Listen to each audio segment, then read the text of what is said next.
Well, aren't you a regular Nancy Drew? I learned that from the Nancy Drew detective. Okay, go. You think you can follow the clues and solve the case of the missing condiment, Nancy Drew? Because I've read every Nancy Drew mystery ever written. Nancy, please tell me you're joking. Wow, you suck at this Nancy Drew stuff. You should get a new hobby. My name is Carson Drew, and this is my assistant, Nancy. Nancy Drew. It's curtains for you, Miss Drew. Nancy Drew strikes again. A regular Nancy Drew.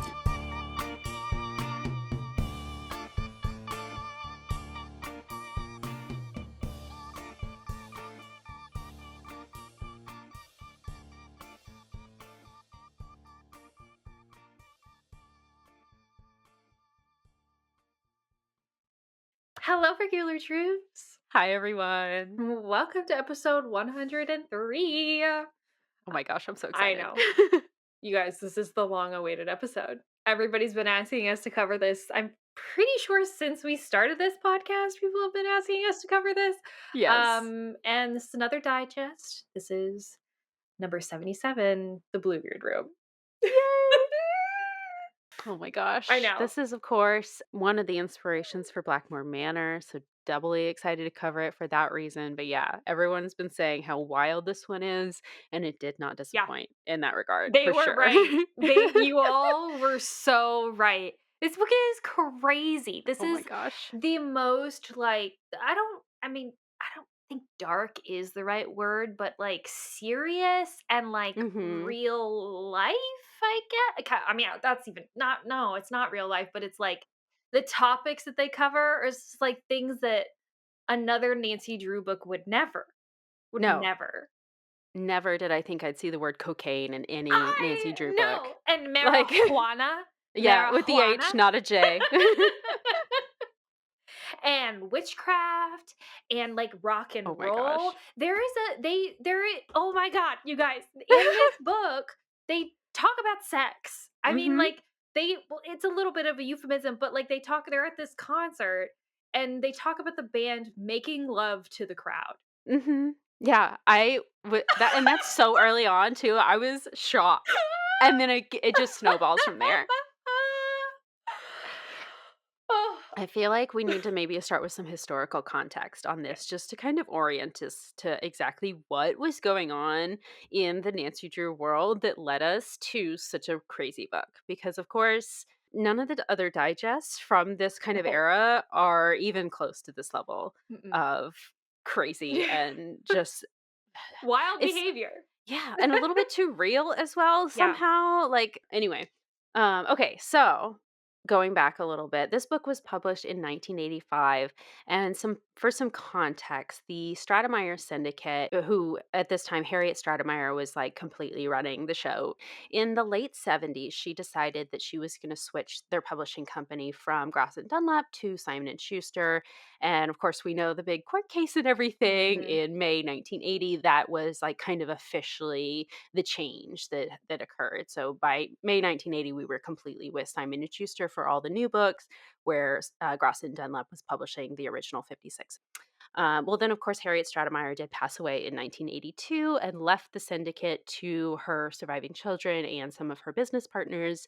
They tried to run things for a few more years, but ultimately did decide to just sell the syndicate to Simon & Schuster, and that purchase happened in 1985. Well, Simon & Schuster did decide to end the Wanderer editions of the books for about 2 years because they're not going to publish the next one. Or I should say, Bluebeard Room and the one directly after this, number 78, Phantom of Venice, were both published in 85, and then 79 was not published until 87. So there was about a year break where they were not publishing any of the mystery stories. And that was for actually 3 different reasons here. So the first is that they wanted to take a little bit of time because it was a brand new series for them. They have this intellectual property that it's like, we can kind of do whatever we want with this. Let's take a minute to like hit the brakes and figure out exactly what that is going to look like. Number two, their book packager actually just needed time to physically print copies of books because, again, they had just recently got the rights to print new books. They had just switched to, I think it was Mega Books was their book packager. Don't quote me on that Mm, one, but they didn't have stock. Like they physically had to print right. more books, and they needed time to do that. And then the last one is, of course, 1986. What happens? The Nancy Drew files are published for Right. the very first time. Secrets Could Kill was in '86, and so this both the Bluebeard Room and Phantom of Venice were intended to be backdoor pilots for the File series. So in both of those, basically, it's so crazy because they were trying to test the waters to see what they could get away with And in who terms buddy?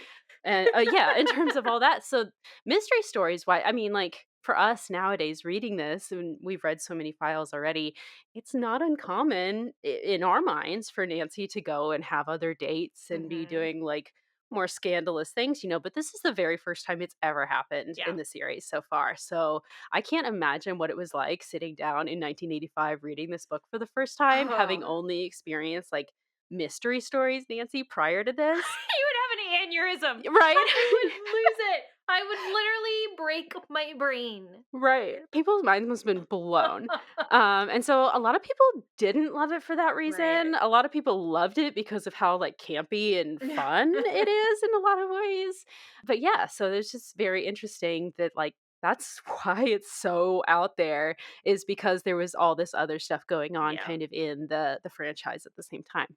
So So there we go. fascinating. That's a little history lesson there. Thank you, But Corey. No, but that makes so much sense. But also, like, this book is like, I think it's crazier than most of the files that we've ever read. oh, Like, absolutely. way more intense. I mean, maybe like less violent than I think a lot of the Hmm. files are.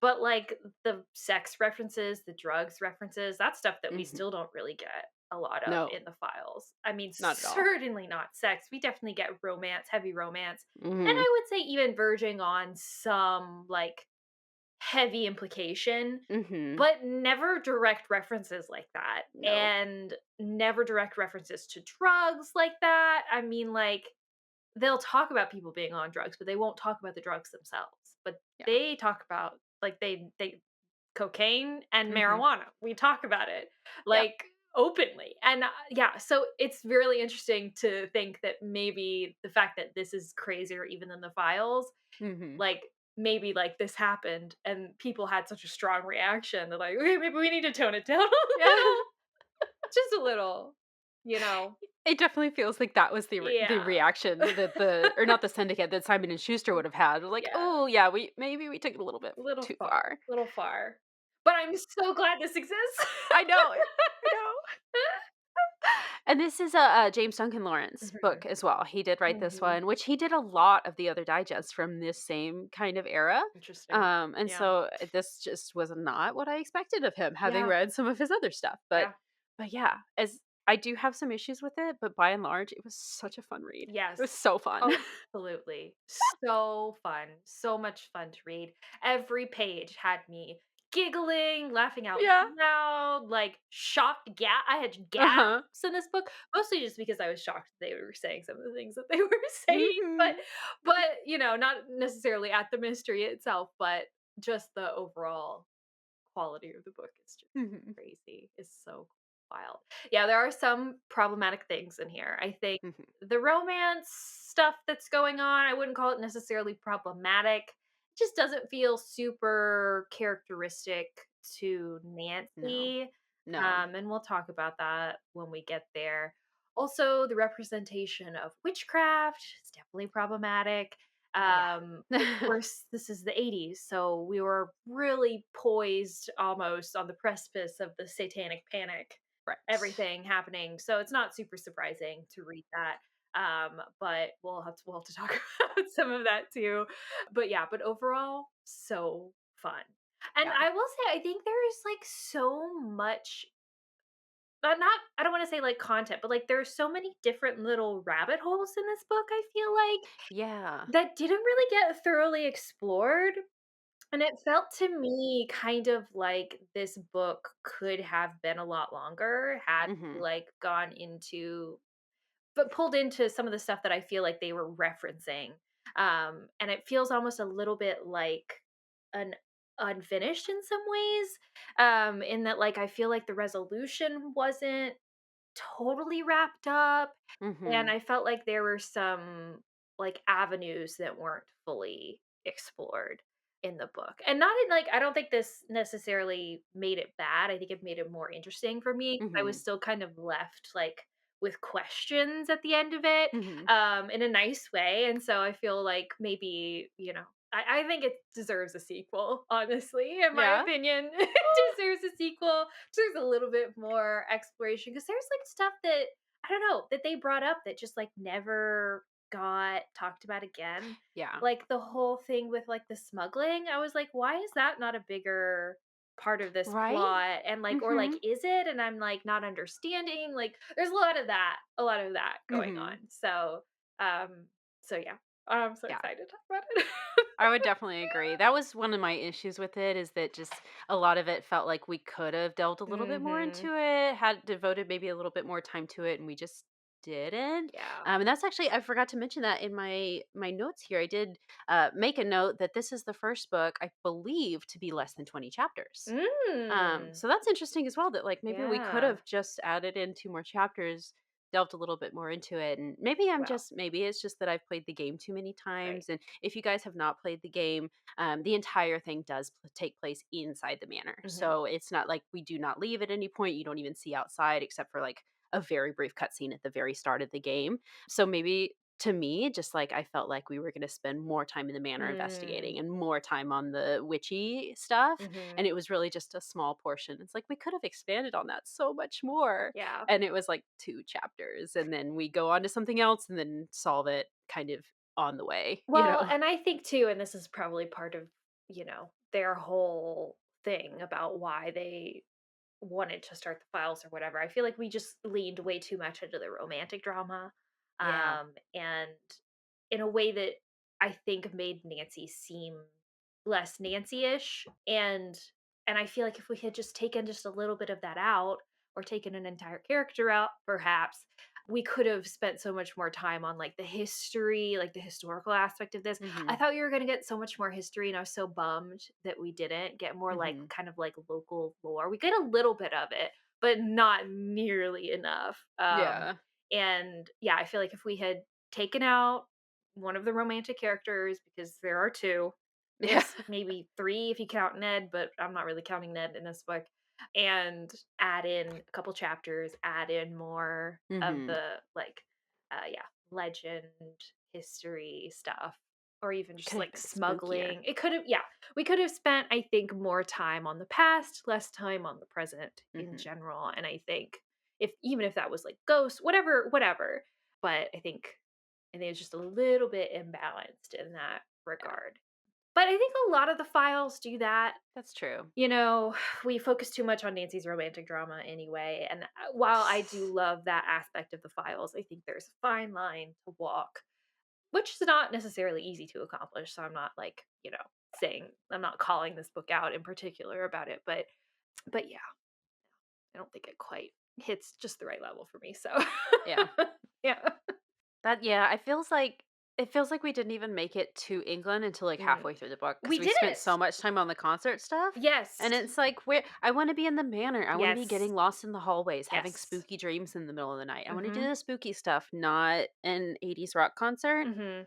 I don't know. Mhm. Maybe it's just because 80s rock music is just not really my thing. But That's another thing. Is this book is super 80s. This is like the oh most 80s book I think I've ever read. Like yeah. 80s. Yes, totally rock concert vibes, but also just like the way they talk. Oh my gosh. Oh my And a lot of gosh. it is like they're trying to make, because it's a British band, so they're trying to make them seem super British with all the like loves and deers and birds and all of this stuff. I get the amount of times I like threw up in my mouth a little bit because the people in this band were calling women birds, like literally two at least twice, which is too many. Twice too many. So Oh, at least twice per page. Like, they did not stop with the bird thing. And I know that bird is a British slang word right. for woman, but it doesn't have to be every time. No. It's also super sexist. It's super sexist. Like the whole way that they treat women and the way Uh-huh. that the women allow themselves, as in like Nancy, Bess, and George allow Mhm. themselves to be treated by Mhm. these men is frankly shockingly disgusting. Like, just so bad. It's not just that they won't use any word for woman. Like, they will not Yes. describe women as just using the word woman. They'll use any other term. Any other term that is inhuman, by the way. Mhm. So animals, food. Bird, love, cupcake. Yes. Just female. Sometimes it's like, oh, these females. Female what? Yeah. Female human? So Woman? a woman? Yeah. So Just say person? woman. I get that you're like the Yeah. author's doing a little overkill to like sell us on the Right. British slang or whatever, but like not even British people only use the word bird 100% of the time. They also have the word woman in their They also vocabulary, I call people promise. by their names, you know? Right. Yeah. What are you So- doing with my bird? I wanted to throw the book. I know. Anyway. I know. I know. I'm so mad. Oh my god, we have so much to talk about. Oh, okay. I'm like Um, giddy. This book is so exciting. I'm so excited to talk about this. Oh my gosh. Okay. Okay, Okay. let's go. 3 words? Well, let's do the cover first. Oh, yes. Because we haven't talked Okay. about the cover. We have different covers, we do I have believe. different covers. Yes. I have another Alita Jenks cover. Who I think is becoming my new favorite cover Yeah? artist, I have to say. Because I love this. The cover I have is Nancy in a red tank top. I briefly spoke about this in the last episode, I believe. Nancy in that's a right, red yeah. tank top in jeans and Keds. Gotta love a girl in Keds. Love it. Walking up kind of a stone hallway staircase thing, and behind her is another character who I believe is Lance Warwick, the rock star, Mhm. and he is wearing a like cut off jean shirt, which is just the most 80s thing I've ever seen. And I kind of love it because you also see behind them are like these shadows, which I think are supposed to be. I don't think it's supposed to be them. I think it's supposed to be other people who they're seeing. Ooh. And this represents an actual scene in the book, which is Mhm. great. Love it. What about yours? Mine is when they are scuba diving in Ooh. the tunnels, I guess. Yeah. And gosh, what is the reporter's name? I'm drawing a blank all of a sudden. Alan.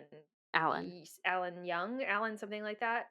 We have so many Allens in the Nancy Drew universe.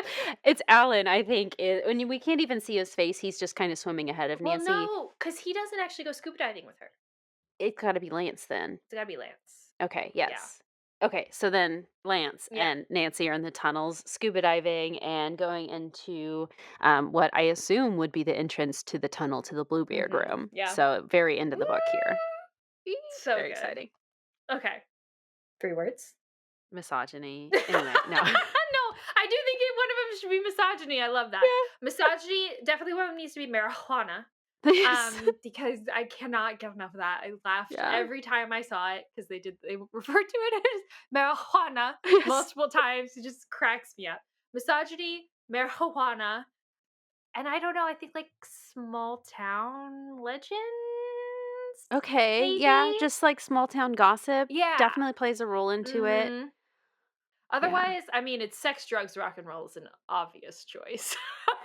That's But- kind of the marijuana Yes. as well. Like just this like 80s party culture well, that's the almost, you know. sex / misogyny, drugs / marijuana, Rock and rock roll and roll slash small town. Perfect. Say 6 words. We get 6 words. That's how many this book needs. Side note, I do think that we need to cover the Phantom of Venice book at some point as well, just because definitely. supposedly it's equally wild, and there are also 2 love interests in that one as Oh my well that Nancy gosh. makes out with. So she was very Woo! busy in 1985. Oh my god, Nancy. Okay. Yeah, for sure. Well, I'm super curious. What's the one that comes right before this? 76? Oh, 76. Oh, the Eskimo Secret. Okay. Interesting. That one does not sound familiar to me at all. But I'm really curious as to what happens right before this book. Mhm. Because of some of the things Nancy says in it about her Right. relationship with Ned. I'm like, Uh-huh. where did we leave off? So we'll have to read the one before and we have to read the one right after at some point. Yes. So excited. So, yeah. Anyway. Should we start? Yes, let's do it. Okay. Okay. You want to start? Yes. So we start the book. Nancy, Bess, and George are attending a garden party in Long Island for some bizarre reason. Why not? It's actually being held by like some women's club that Aunt Eloise is a member of, and the girls are like in town to see Aunt Eloise. They're in New York, and Aunt Eloise has like some prior engagement, so she can't come to this garden party. So she sent the girls to the garden party in her stead, I guess. Bess and George and Nancy too really are really excited because they've just learned that this guy named Lance Warwick, who is the lead singer of this very famous rock band called the Crowned Heads, also seems to be at this party. So they're just like wondering, like, what he's like. Are they going to run into him? That kind of thing. Also at this party is a former neighbor of the Drews from River Heights, Mrs. Harwood. She recently moved to New York, I think, after her husband passed away and her daughter got remarried, or not remarried, got married to someone named Hugh Penvillin. Who? Everyone. And she moved to his family's castle in Cornwall, England. And then I guess she moved to New York, I guess, to be somewhat closer to England. I don't know. Whatever. She also, so she and Nancy talk at this party, and she tells Nancy that she is worried about Lisa because when she last visited Lisa, Lisa was not herself. She's thinner, clearly like not happy, and Mrs. Harwood actually seems to think that Hugh might be poisoning Lisa. She doesn't really have evidence that this is actually happening. It's really only that Hugh is, of course, the owner of Penvillin Castle in Cornwall, England, and it is a big estate that he has to keep up. And Lisa is a little bit of an heiress because when her father passed away, he left her a pretty significant trust fund. And she inherited that at 21, right before she and Hugh got married. So Mrs. Harwood kind of thinks that Hugh might have been after Lisa's money and is now trying to kill her to get it, I guess. She said that Lisa, when she was feeling bad, Lisa did see a doctor, but the doctor said that there was nothing wrong with her. But Mrs. Harwood kind of worries that Lisa might be covering for Hugh somehow. She's not really telling her mother the full extent of everything going on. And so she asked she asked Nancy to fly to England to investigate this for her. And Nancy, or she shows Nancy this photo, a current photo of Lisa. And Nancy, I guess, used to know Lisa. And so when she sees it, she agrees that Lisa does look thinner. She looks kind of sick. But when she goes to put this photo back in the envelope that she took it out of the envelope falls this arrowhead. And Nancy is really intrigued by this arrowhead. And Mrs. Harwood says she doesn't know what it is. It was just in this envelope in Lisa's most recent letter that she sent her.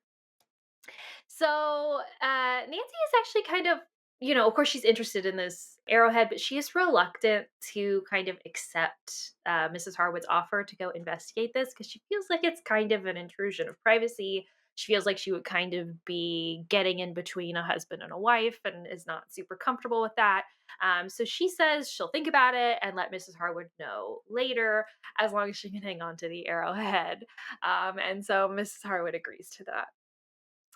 And then she tries to introduce Nancy to Lance Warwick because apparently she knows Lance Warwick through Hugh somehow. Sure. Because I guess all British people know each other.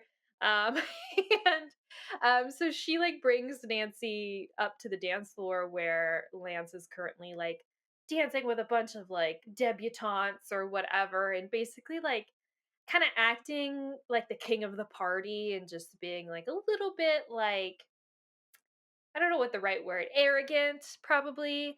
And Nancy is like immediately kind of turned off by this behavior. She hasn't even met him. She's just like observing him. And he like starts to like come over to her and she like does an about face and leaves. She does not want to talk to him. So that's hilarious. The next morning, back at Aunt Eloise's, the girls plan a shopping trip, and Nancy gets this name of an occult store that Aunt Eloise knows, which I love Aunt Eloise. I do too. Aunt Eloise is like hashtag the most interesting woman in the world Right? to me. Because not only does she's unmarried, has no partner, seemingly lives alone in New York, is a teacher, is a member of so many clubs, knows so many people, apparently Mhm. frequents local occult stores. Who is this woman? That's amazing. Why are we not BFFs? Right? All this money, like, inexplicably. Yeah. Okay. They have to have some pretty significant generational wealth. They have to. Oh, yeah. Anyway. We'll talk about that in a couple episodes. That might have made it into the episode, but Okay. anyway. So she tells Nancy about this occult store, and she says that the proprietor's name is Nigel Murgatroyd, I believe, is how you say that, his last name. I have no idea what the etymology of that last I name have no is. idea. Murgatroyd. But just it's Yes, Nigel it's Mukherjee. We know Nigel. him. We all know Of Nigel. course, It's he's much good. different in this book. We'll meet him because Nancy's gonna go to the store, but yeah, this is supposed to be our Nigel equivalent. Nancy also kind of mentions to the three of them how embarrassed she is by turning away from Lance at the party yesterday. Because it turns out that she did end up meeting him later at like the buffet or something, and he was actually very nice. So she kind of regrets being a little bit snooty and turning away from him before. Hmm. So then yes, later they go shopping. She goes to this occult store. She meets Nigel. She shows him the arrowhead, and he explains to her that this arrowhead is, and I don't know how he knows this. He literally takes one look at this and is like, "Oh, that's an English Mhm. elf dart." Okay. Great. And he says that elf darts were used in witchcraft practices for centuries. They originally were supposedly used by the fairies, but then evolved to be used by practicing witches as a way to harm people. I don't know how true any of this is. Does sound a little bit oversimplified, but okay, accept that. And Nancy kind of like makes some remarks about like how witchcraft is like, yeah, not, but it's like old fashioned. Like people aren't actually doing this anymore. And he says, au contraire.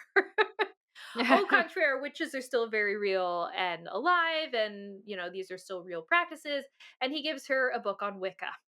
So, um, Which is different from witchcraft, right. but Nancy does say that it's the same Right. thing. A little bit misinformed Yes, there, but misinformed. Wicca that's is a okay. religion. Witchcraft is a practice. Still a little different.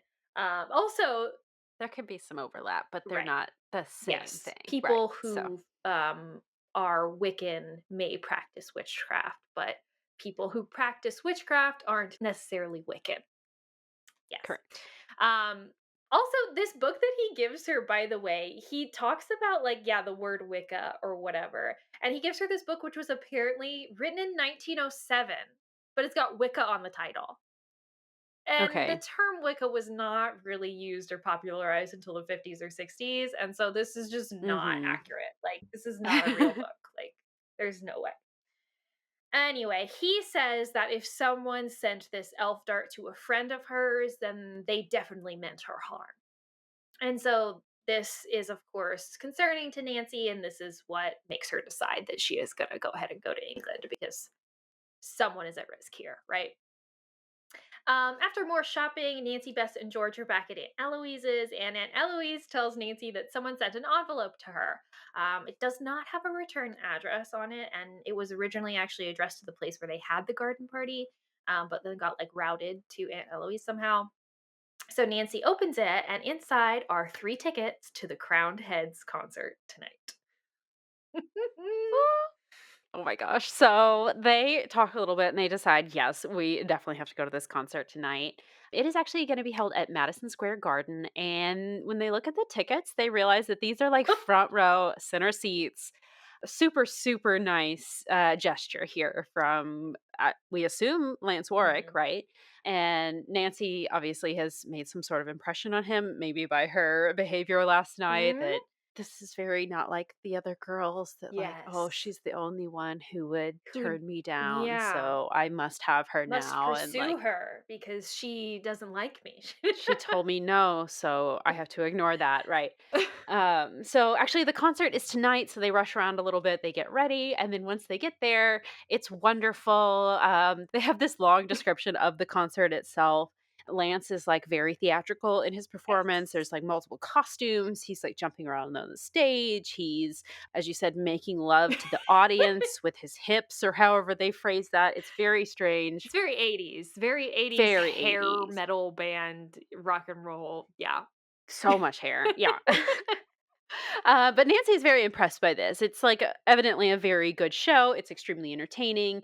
They have a wonderful time. But just as the concert is about to leave, an usher comes over with a message.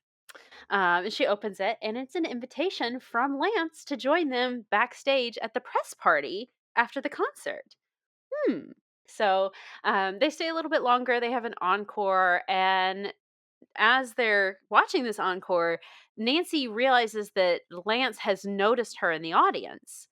almost like he's like surprised that she's there or something. But then she gets, hearts in her eyes. And it's like, oh, it's like he's singing directly to me. And like, she's starting to fall for him, obviously.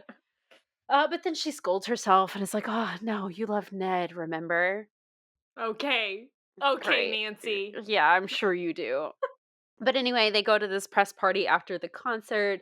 It's super crowded. There are like a ton of women in there who she keeps referring to as groupies. And Mhm. we look down upon these Oh, groupies and like, yeah. oh, we can't believe that anyone would be so into a band that they would go to a press party after a concert. Yo, you Kind of mean like how like you Nancy. 3? You're right. Kind of like how y'all are doing right now. But anyway, while they're at the press party, they are just kind of like standing around waiting for the band, I guess. And they end up meeting this woman named Jane Royce, who is their publicity manager.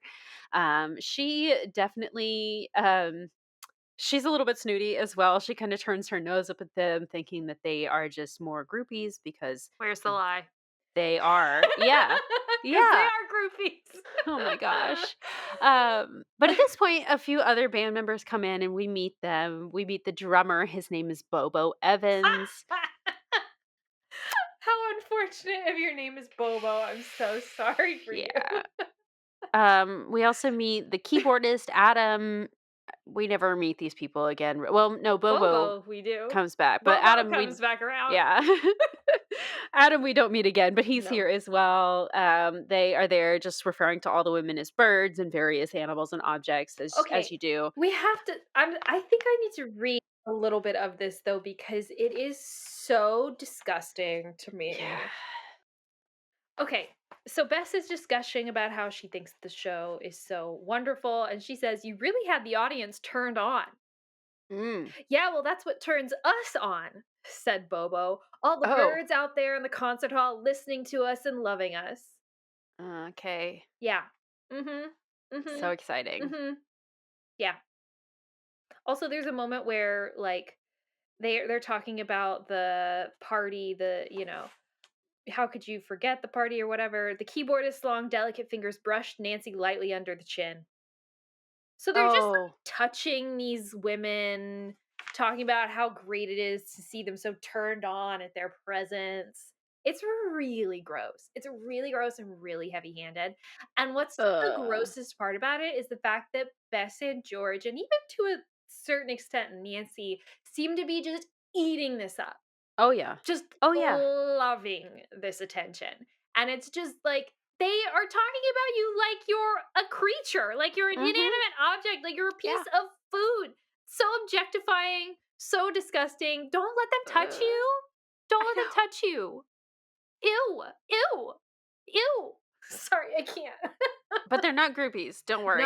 no. They're not They're groupies. not groupies. They're definitely not groupies. Not like those other losers who are doing the same thing as they are. Oh my gosh. But anyway, so that's really gross. And then Bobo goes off with Bess, and then George goes off with Adam, and then Lance shows up finally, and he's surprised to see Nancy. Maybe he thought she wasn't going to show up or something, but he is very glad to see her. But Nancy is like thrown off that he's surprised, right? Because obviously she got these tickets and he must have wanted her to be here. And she like kind of says this to him, and he doesn't know what she's talking about. So he didn't send the tickets. Mm. Somebody just really wanted her to be here. And so now, of course, to Lance, it does double make her look like Right. a groupie, right? That you brushed me off yesterday and now you show up front row center at my concert. Uh-huh. Yeah. Yeah. Anyway, so this is awkward and Nancy's upset, but Lance ends up inviting her to another private party after the after party now.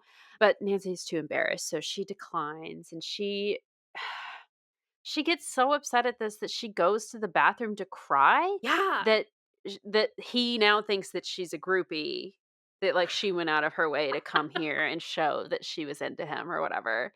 So she's in the bathroom crying, and then, she meets back up with Bess and George, they go back to Aunt Eloise's house, and then when they get back there, she notices something in her bag, and Bess and I guess they're, like, right outside the building or whatever, and Bess and George are like, "What's wrong? You're No, this acting is weird." actually so she finds it, but then she waits until the next day to tell them all what it is. Right, because she It's said weird. something, she's like, "No, no, no, it's fine, it can wait till morning." Mhm. And I'm like, "Oh, please let it be anthrax. Please let this be anthrax." But, I know that there's no way that it Mhm. would be because Nancy would never say, "Oh, let's wait on Right. anthrax to Right. take action here." No, it's cocaine. Yeah. Best George and Aunt Eloise all see this. We decide to call the police immediately. The police come, and it's like the most innocent conversation ever. And she's like, "Yeah, I went to this concert, and then I just like found this in my purse." And he's like, "Oh, well, you're really lucky because." The police, they raided that after party at Lance Work's hotel room. So if you had like gone to that party, got caught in the raid or whatever, and then we'd searched you, you would have gone to jail for having this cocaine in your purse. So it's actually really lucky that she didn't go to the party. But now definitely it looks like someone planted it on us because they knew we were going to the party. And then maybe they arranged for the raid to happen. Who knows? But like somebody is out to get us now. I think this is just so hilarious though, because it's like Nancy finds drugs in her purse. She finds cocaine in her purse. She finds coke in her purse. And she's like, I know. I'm gonna call the police. Yeah. I cannot. Who in their right mind? I mean, of course, Nancy Drew, because the police are always on her side. And of course, they are, because they didn't actually arrest her for having drugs. But, like, can you imagine finding drugs and being like, I'm going to call the cops? Unless you, like, really do find, like, a bunch of drugs or something, like, you're not just going to flush it. Like, Yeah. I was gonna say, I'm pretty sure Aunt Eloise has a bathroom. You could just taken care of this real just quick. flush it. Flush it. It's I wild. I think the NYPD has bigger problems. It's hilarious too because when the cop comes, he even says to her, he's like, I think he's maybe a little bit suspicious at Mhm. first, but he's like, yeah, people usually don't just give away Coke for free. It's Right. like, yeah. What do you think is going on here, Nancy? How could you just be like, I just found this in my Yeah. purse? What? Oopsies. Okay. But we don't have any time to worry about that. Who could have planted the cocaine? Who knows? Who knows? So we have to go to England. So Nancy gets on a plane and she arrives at Heathrow. And wouldn't you know it, she runs right into the crowned heads. They have also just arrived at Heathrow. And Lance is thrilled to see Nancy again, and they end up driving her to her fancy Mayfair hotel. By the way, Mrs. Harwood is paying for all of this. I guess Yeah. she's rich too, or something, and she's paid for Nancy's flights. She's paid for Nancy's hotel. This trip is covered. Okay. Um, It wouldn't it be decent for Nancy to just show up and go straight to Penvillin Castle or right. Penvillin Manor, whatever they're calling it in this Hmm. book. No, we have to get a hotel room for the first night, and then when we get there, we're gonna call Lisa or Linda, whatever her name is, and tell her now that we're here. Like Miss Harwood has Yeah. only just told Lisa that we're in the country upon our arrival. Yep. Surprise! Yeah. Thanks, thanks. Must This is be really nice. nice. It It was really must be nice. nice to be able to drop that kind of money and not even blink. Yes. Anyway. So yeah, so they get to her hotel. Lance also like convinces her to have lunch with him. So I think she like showers or whatever and then meets him later. But he ends up giving her like a sightseeing tour in his red convertible, and Nancy has like such a wonderful time, even though she's been to London before and seen all these things Ugh, before. it's old hat, Um, right? She's well traveled. yeah, but she can't help but keep comparing Lance to Ned. Ugh, This is so problematic. it's very unfortunate. Yeah. They have lunch, but it ends up getting rudely interrupted by Jane Royce, their publicist, the band's publicist. Jane tells Lance that there is a problem with the Crowned Head's old drummer. His name's Ian Purcell, I think. Apparently, he used to be the band's drummer, but he got kicked out because he developed some kind of drug addiction. I don't know why that would preclude you from being in a rock band. Seems kind of like par for the course, but Right. I guess maybe it was a little bit more problematic for him for some reason. Anyway, he is recently back in London from his recovery time in Cornwall. And is acting so strangely that his landlady is threatening to kick him out. So Lance has to, like, I guess, go help him somehow. I don't know if they're friends or what the situation is exactly, but he feels somehow responsible for him. Nancy, though, hearing that he is recently back from Cornwall. Cornwall is obviously where Penvillin Castle is. So she's interested in this and decides to tag along when they go to his apartment to see him. Um, they get there, they talk to the landlady first, who explains that Ian just came back to the apartment this morning, but he was like so out of it when he got there that like he passed out, had to be carried to his room, and now he's just like sitting in front of his fireplace, like drooling and mumbling nonsense words. Hmm. This is terrifying to me. This Yeah. clearly is like, okay, well, you must have OD'd. You must have like had a stroke. Like Mm-hmm. something bad happened to this guy. Some sort of aphasia. He needs to be in the hospital. Yes, yeah, Like, why are we leaving him alone in his apartment? right. I can't imagine being someone like, or being anyone. Someone comes up to you, passes out, and you don't call an ambulance. Like, Right. if you don't know what's happening, like, if you don't know them and know that they have like some kind of like fainting disorder or something, like, Right. Yeah. how can you just be like, well, let's just carry him up to his room? He'll be fine. What?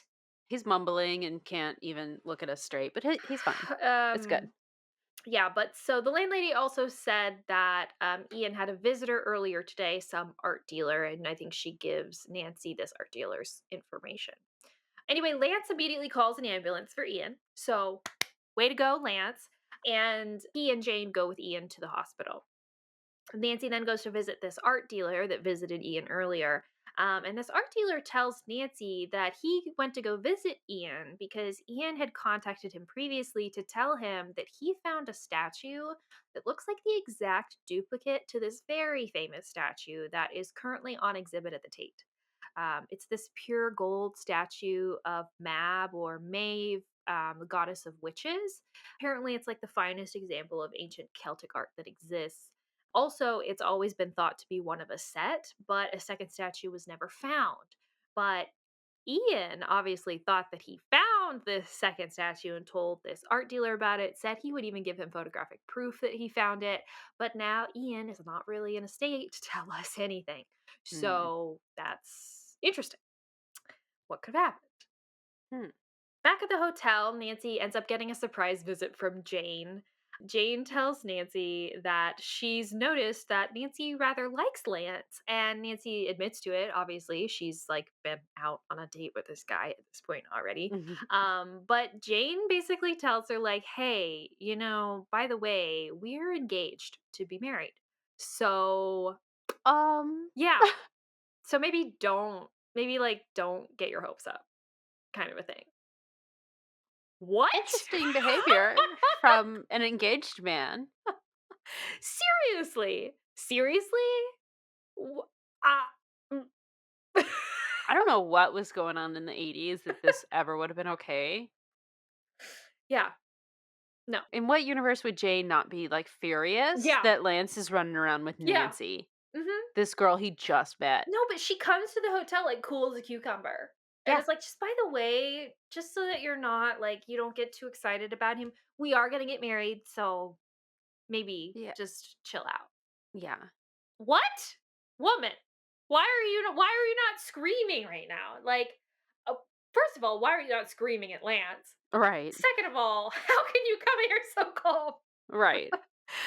But anyway, Nancy is obviously like shocked and hurt by this information, but she does like manage to like be like, congratulations. I'm so happy for y'all. And she does tell Jane, she's like, okay, I understand. Like, if I was in your position, I would tell the other woman about this too. Right. So thank you for telling me. Please leave while I cry. Not in this way, Nancy. You would have been way more Yeah. upset. Yeah. Way No, less calm. Seriously. Seriously. Anyway, she does leave, but she also now has like a Jane leaves, but Nancy still has a dinner date with Lance. And she doesn't cancel it. She still goes because I guess Jane tells her that she's like given her permission to like do this. Why? Which is like, okay, even if you did have permission to go out with this woman's fiance, why would you not be like, sorry, can't go. By the way, just found out you're a cheater. See you later. Like, jeez. whatever. She goes out with this guy. Though she does cry first. She does have a nice, good cry again. See, the As you do. amount of Nancy crying over boys in this is too much. Yeah. What literally happened in like the first 3 chapters, she cried over this guy. Like, that's way too soon. Mhm. And I don't like we're in chapter 9 at this point. She's crying again. No, stop it. Quit it, We Nancy. we haven't even made it to Blackmoor yet. No. We're not even at the You manor. don't even Come know what's on. going on. Get it together, Nancy. You have to go figure out the witchcraft. You don't have time for rock stars. Come Life's on. too short. Mysteries are too important for you to be crying about sexist men, cheating men. Like, anyway. So she does go out to dinner with Lance. And she's obviously, of course, super peeved with him. Is like, you're a cheater and I don't like you anymore. Except she does still like him. Anyway, she does, like, when they're on their way to dinner, purposefully bring up Ned as, like, I get some kind of, like, gotcha to Lance, as being like, well, by the way, I also have a boyfriend. So, like, We're both we're cheaters. both cheating, I guess. I don't know what this is supposed to accomplish, but it's One like upped some ya. kind of like stick it to you kind of a moment. And then she brings up what Jane said about them being engaged, and Lance says, like, whoa, whoa, whoa, that's not true. We are not engaged. We're not even dating. We have had some like romantic moments. I think they've kissed a couple times, but like we have no agreement, no understanding. And he tells Nancy that like she actually brings this up constantly, that like she wants to marry me, but I keep turning her down and rejecting her. And it's so awkward and annoying. And actually, I would fire her about it, but she's really good at her job. So So he's actually not a cheater. It's actually just it's Nancy. just Nancy. Yeah. Okay. But no, they talk about like Nancy's relationship with Ned, and she says that she and Ned actually agreed to see other people because they couldn't decide if they were serious about each other or not. This is why I need to read the book Mhm. that's before this stat, Yeah. because I need to hear this conversation between Ned and Nancy. Right. But so yeah, I guess it's fine that they're both still seeing each other because Great. neither of them are locked down, I guess. Oh my god. Imagine Anyway. reading this in 85. You're like, what? When did that happen? When did Why Ned are we and doing Nancy this? break up? That's wild. Oh. So yeah. So after all of this serious romantic talk, and obviously the fact that they are both free, this ratcheted all the stakes up quite a bit with the two of them. They have a very romantic, lovely evening. They go dancing and they make out afterwards. So great. Romance. The next morning, Lance has actually convinced Nancy to stay in town for a little bit longer because he, I guess, just wants to be with her for more time. And she says, okay, but you have to take me to go see Ian at the hospital. And so they do that. So yeah, Ian's still at the hospital and acting the same way as he was yesterday. The doctor says that it doesn't seem like he overdosed. He said instead, it seems as though Ian has had some kind of quote unquote massive shock. But he did notice a needle mark on the back of his leg. How does this not look like an overdose to you? I don't understand. If you've seen a needle mark. But it's not a place where like he would inject himself with a needle. So I guess it's not like a self-induced overdose. Someone could have drugged him. So I mean, as far as I know, cocaine is not something you inject. no, it would have to That be would be more like heroin Yeah. or something, Yeah. which is way more serious. Well, I mean, we don't. His drug problems are unspecified. Right, It yeah. could be heroin. It could be anything. Right. Um, Yeah. But yeah, Scary. when I hear injection with needles, I think heroin.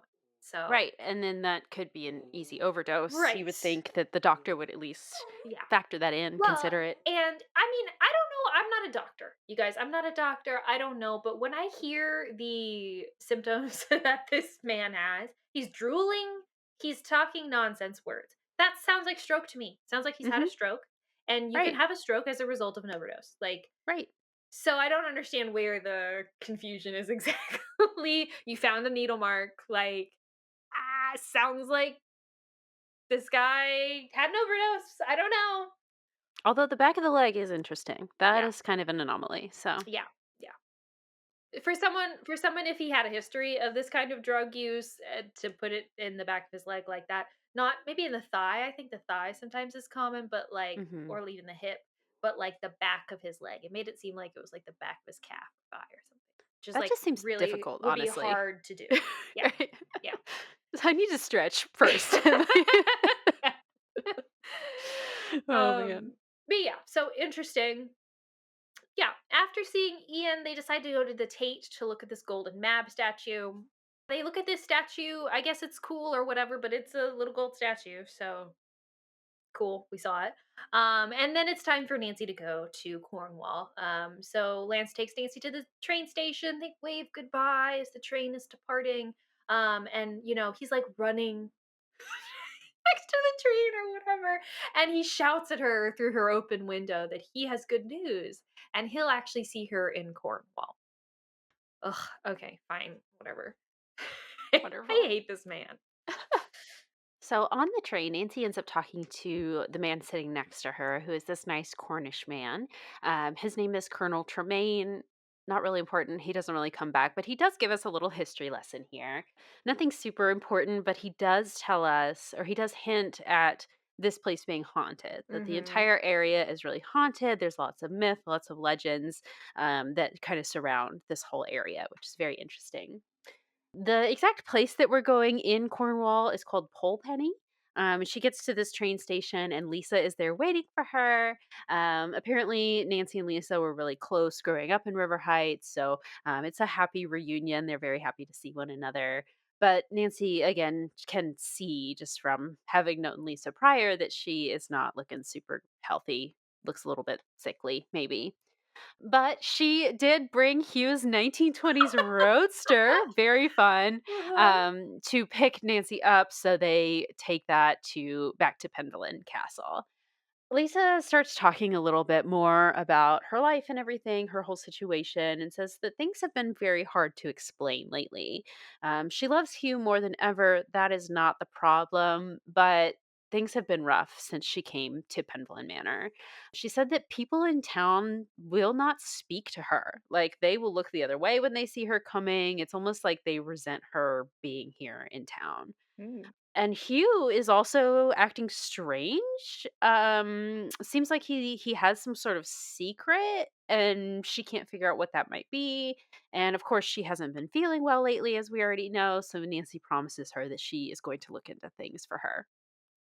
We get to the castle, though. It is amazing. I imagine that this is exactly what the game ended up looking like. That's how I pictured it in my head, but very medieval, big stone structure, of course, overlooking the sea.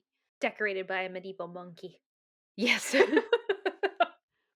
Nancy meets Hugh. This is actually her second time meeting him because, of course, she would have met him at Lisa's wedding. But now, of course, we're meeting him again, and he seems very nice, but he is a very serious guy. He has some sort of like political office. He used to be a foreign correspondent, but now he's working on a book about international politics. So he's super busy with that and spends like all day in his office writing his book or whatever. And they're sitting there just kind of having dinner, catching up and everything. And all of a sudden, they hear a scream from the courtyard. Everyone rushes outside to figure out what's going on. And they end up finding a woman outside the gate. It's this older woman, maybe about in her mid 60s. And we are introduced to her as Ethel Lassany. That's right. Yes. We're going to learn that Ethel is like the only friend that Lisa has made in town. She is a retired games mistress from a nearby girls' school. So Is that like a PE teacher? Is that I what that think means? so. Okay. Yeah. It gives me that very like authoritarian vibes Mhm. from Miss Ethel. She's very like, you're going to Yes. do what I say. Yeah, she can command a room. It's very obvious. But she happened to be cycling up towards Penvillin to come visit Lisa and actually to bring a letter from the post office to Nancy. It's a small town when Right. Yes. anyone can deliver mail. So this is why Ethel screamed actually is because she was like on her bike coming up to the gate when all of a sudden a dark figure jumps out at her and then she ends up crashing into the ditch. And of course she couldn't see who it was too dark, but now the letter that she'd brought for Nancy isn't in her bag. So Hmm. very strange. Whatever, we get her inside, we get her calmed down. The next morning, we get finally we get a little tour of Pendleton Castle. Again, it's super massive, super old. We learned that it was originally built in like the 12th century. Dang. There was a newer wing that was added on in, like, the 1650s, Quote and so unquote the newer. quote, unquote, "new part," yes, that is the part that Lisa and Hugh live in, and then the old parts of the castle are more like ruins, and those are actually open for public tours, so while Nancy's staying here, there's actually gonna be tours being conducted just kind of in the background the whole time. One thing, though, that's a little Mhm. bit interesting on this tour is they're just going down this hallway and they come to a locked room. Of course, Nancy is like super interested. Mhm. She's like, oh, a locked door. And my favorite, right? And Lisa's like, oh, Hugh keeps this room locked. He won't tell me what's inside. No. So we're just going to keep going. We're just going No. to walk right past this. Immediately no. Right. Immediately no. No, no, I can't. Imagine being in No. a relationship with someone. There is a locked door in your house. By the way, this is not in like some other place building. Inside your house, a locked door. They will not tell you what is behind it. They will not let you open the door. Yeah. A divorce? Immediate Yeah. divorce? You've So moved continents for this man. You've come 3,000 miles. So you mean to tell me you're a serial killer? Okay? Like this is what I think of. And literally Nancy, sorry not to jump all over your part, but literally Nancy talks about how this reminds her about a story about Bluebeard having a secret room and he marries this woman and there is a locked door that he won't let her in. Turns out behind the locked door is all the heads of his previous wives who he's murdered, and when she tries to get into the room, he Mhm. tries to murder her too. So literally, Nancy makes this equivocation. She's calling you a serial killer, not me. What is this? No. This is very strange, yeah.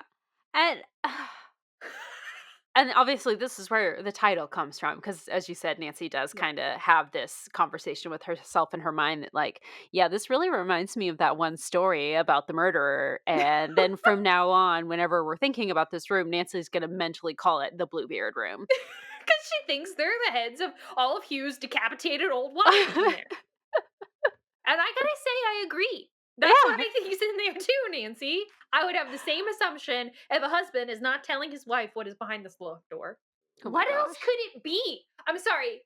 Of course, we learn later in the book, so don't worry, we do learn. But, like, in your head, what else are you supposed to think is behind there? The Right. truth would be better. Telling her the truth would be better than I'm sure the stories that she is thinking of in her head right now. Right. I would run. I would run so far, so fast. I don't even think I'd wait for a divorce. I would be back in the States with my mom Oh, like that. yeah. Like that. Yeah. And yeah, that's all she needs to say to Miss Harwood as well. Her mom's like, "Mom, there's this weird door. He won't tell me what's in there." And she'd be like, "I'm on my way. Pack Yes. your bags. I'm coming to get you." No, no. Oh, okay. So we learn about the Bluebeard Room, and no one is disturbed for some reason. So something about that conversation just makes Nancy really want to get out of the house. So she decides to go into town. And Lisa tells her, like, oh, you know what? Just go without me. You're going to have a better time if you are alone because everybody in town is weird to me and doesn't like me for some Mm. reason that I don't even know. So Nancy goes by herself. And first thing she does, she goes to the police station and introduces herself to the local constable. I am Nancy Drew. You're going to need to know about me now that I'm here. I'm going to be a problem for you for the next few days here. And he actually already knows who she is, and he knows that she is here to visit Lisa. So she asked him a few questions about Ian, the drummer of the band, and some drug problems in the area. But the he doesn't really share anything super helpful here. And she does ask, she's like, "Wait a minute, do you know anything about these witch cults that I've heard about in town?" And he's like, "There's always been rumors about witches in the area, but there's nothing like actively going on. It's fine. Don't worry about it. We don't know anything about it." But he like just the way he says it makes it seem like there's more that he's not letting on, Mhm. right? So very interesting. And then Nancy just kind of goes around town and just tries to meet people and talk to them. And everybody's nice to her, but she can tell that because everybody already knows that she's there to visit Lisa. Again, small town, like everybody already knows who she is. They won't really tell her anything. Like they're nice and they're polite, but they won't give her any information when she tries to ask. At this point, we do get stopped and questioned, kind of rudely, actually, by this reporter named Alan Trevor, who, again, knows who she is already. And he lets her in on the fact that, hey, did you know that you've been in like every tabloid this week? And she's like, What? What? And he's like, "Yeah, there's all these pictures of you and Lance Warwick and, like, all these stories about, like, oh, Lance's new mystery woman and, like, who is she? And, like, obviously he's got this new girlfriend." And so, could this also be a factor in why everyone seems to know who she is? And this makes us, again, super angry, almost to Yes. the point of tears. She goes to a newsstand and like buys a bunch of tabloids so she could see for herself, and this makes her even more angry. Basically, this all just implies that she is the new groupie, Where's the lie? right? I mean, Nancy, Come on. come on, you kind of are. You're not that special. I'm sorry. Like, if you are behaving this way, it does kind of make you seem like you like him just because he is a rock star. Like, not that this should have to happen to anyone, but Right. yeah.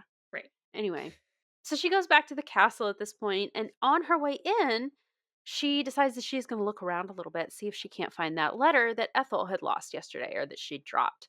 And she does find an envelope, and it's addressed to her from Lance.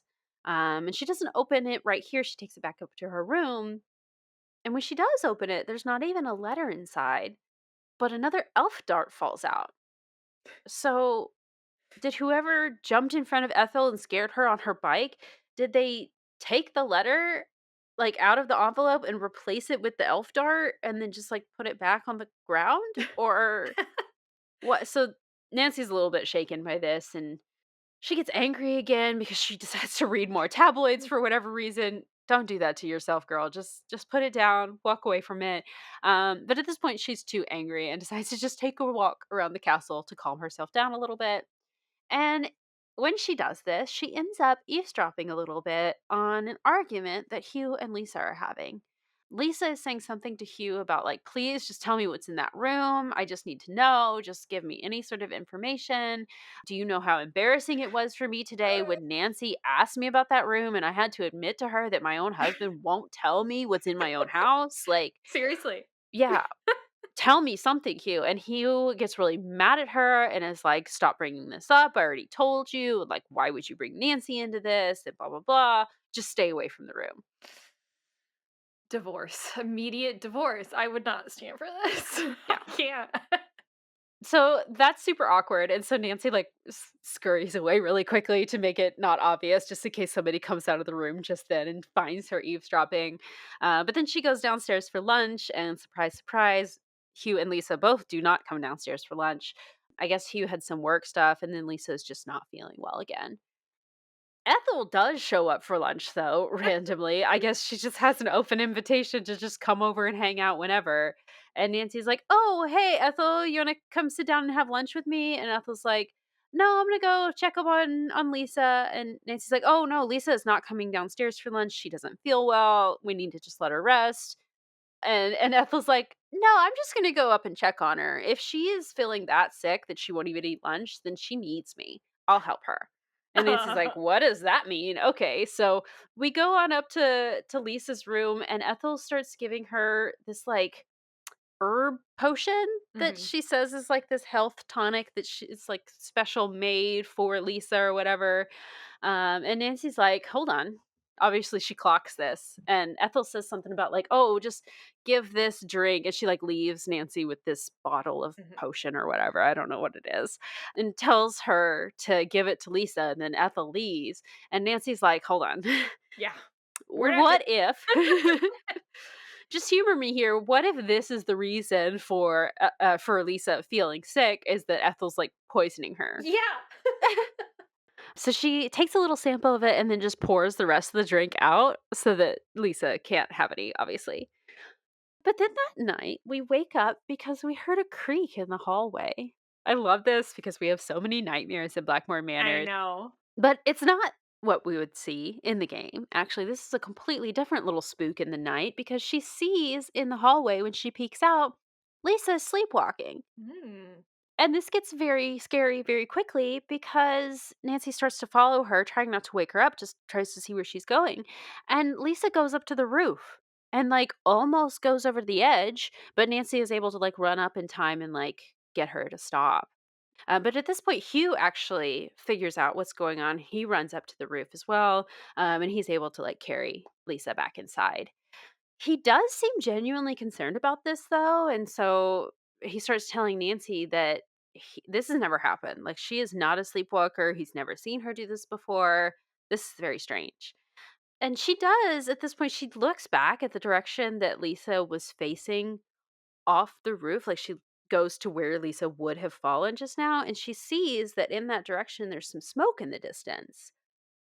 And so she's like, okay, well, there's an old factory like in that direction. Maybe it's just coming from that. But then the constable that we met like yesterday or earlier in the day, he actually mentioned that the factory was like suspected as being connected to local drug rings or something like that. So very interesting. And Nancy decides that she's going to go head over and check this place out. And when she does get there, the place is completely deserted.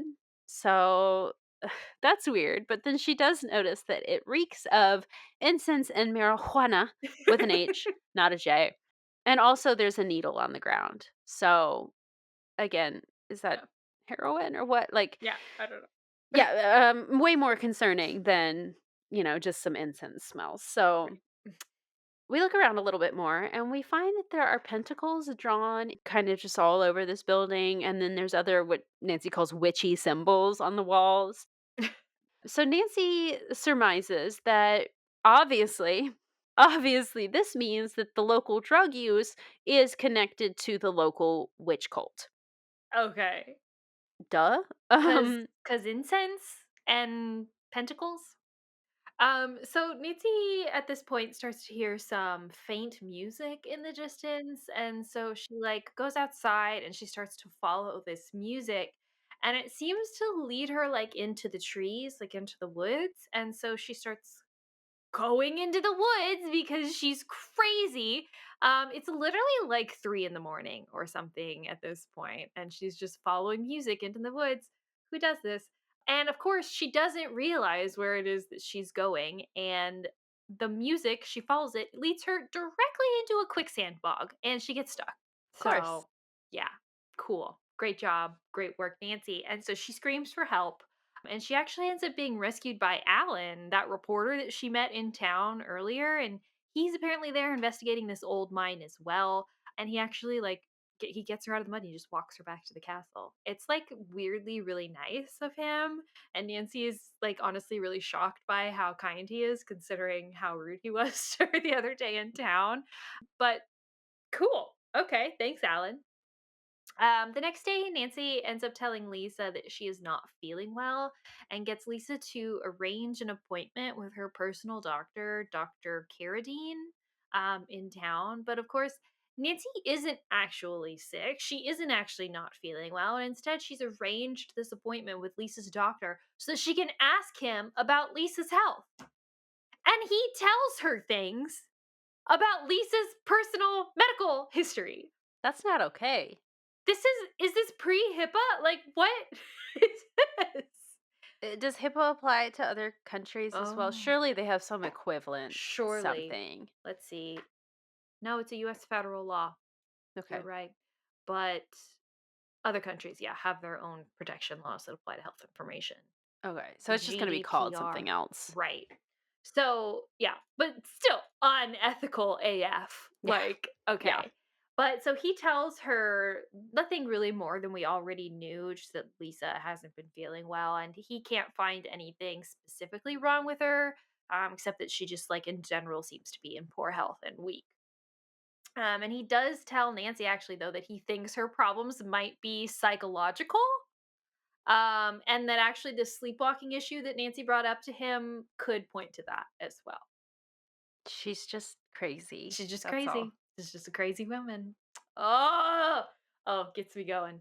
Nancy gives him the elixir that Ethel brought to Lisa and asks him to test that, though, and he agrees to do that. And she's like, "Well, I'm sure it's just innocuous or whatever, but maybe Lisa's like allergic to something in it." Okay.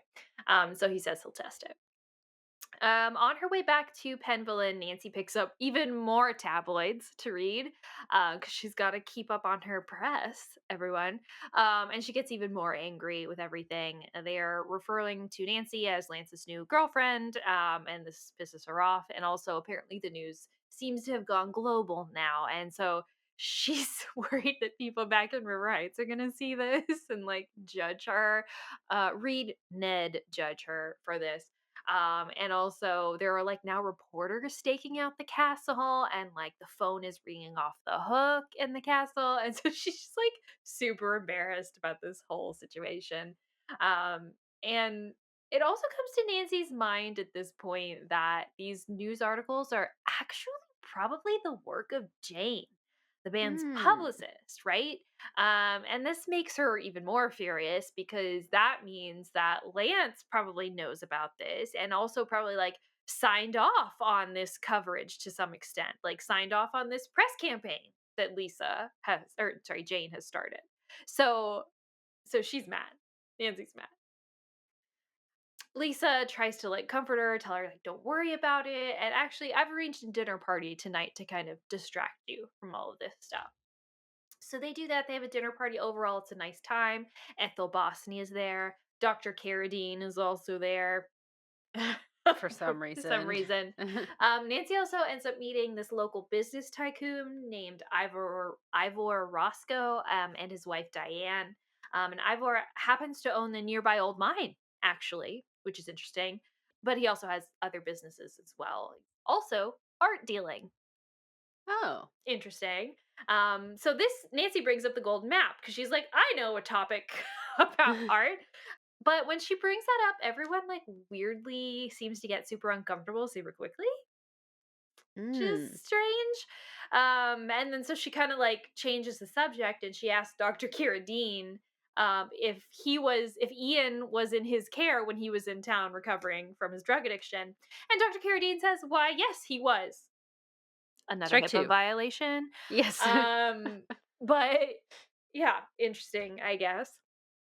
And after talking about all of this, and after dinner, Diana, who is Ivor's wife, pulls Nancy aside and tells her that she needs to be careful because this town is a quote unquote very ingrown community, and Mm. she might stir up trouble if she keeps asking questions like this. The next day, Nancy goes back to Dr. Carradine and asks him if the elixir was tested, and it was. And he tells her that the lab results show that the elixir was just like harmless vegetables, quote unquote. Okay. And so there's nothing wrong with it. But yeah, it doesn't rule out an allergy. Maybe Lisa is allergic to something in it, but he doesn't see why that would be the case. So, okay. On her way back to the castle, Nancy spots Lance in his red sports car. And he calls out to Nancy, like, hey, Nancy, and she basically just like goes off on him about all of this stuff. Like, firmly tells him that she is not one of his groupies, not his girlfriend, that she resents all of this press stuff, and that he will not be seeing her anymore. And she storms off. He thankfully does not follow her, but she's like upset and she's like walking through Polpany, like just like crying, I guess, on the street. And then Alan comes to her rescue, actually, this reporter guy, Reed, second love interest. He pulls her into a tea room to like regain her composure, and he's being really nice now, surprisingly. He promises not to ask her any questions, all of that, and she does end up calming down. So now that he's helped her like twice, Nancy decides to ask him for some more help and asks if he will try to figure out why the locals won't talk to Lisa. And also to figure out more about this article that Nancy saw in a tabloid recently that mentioned that Nancy might have been coming here to investigate a witch cult. She wants to know why the author of that article would print that, like where that idea came from.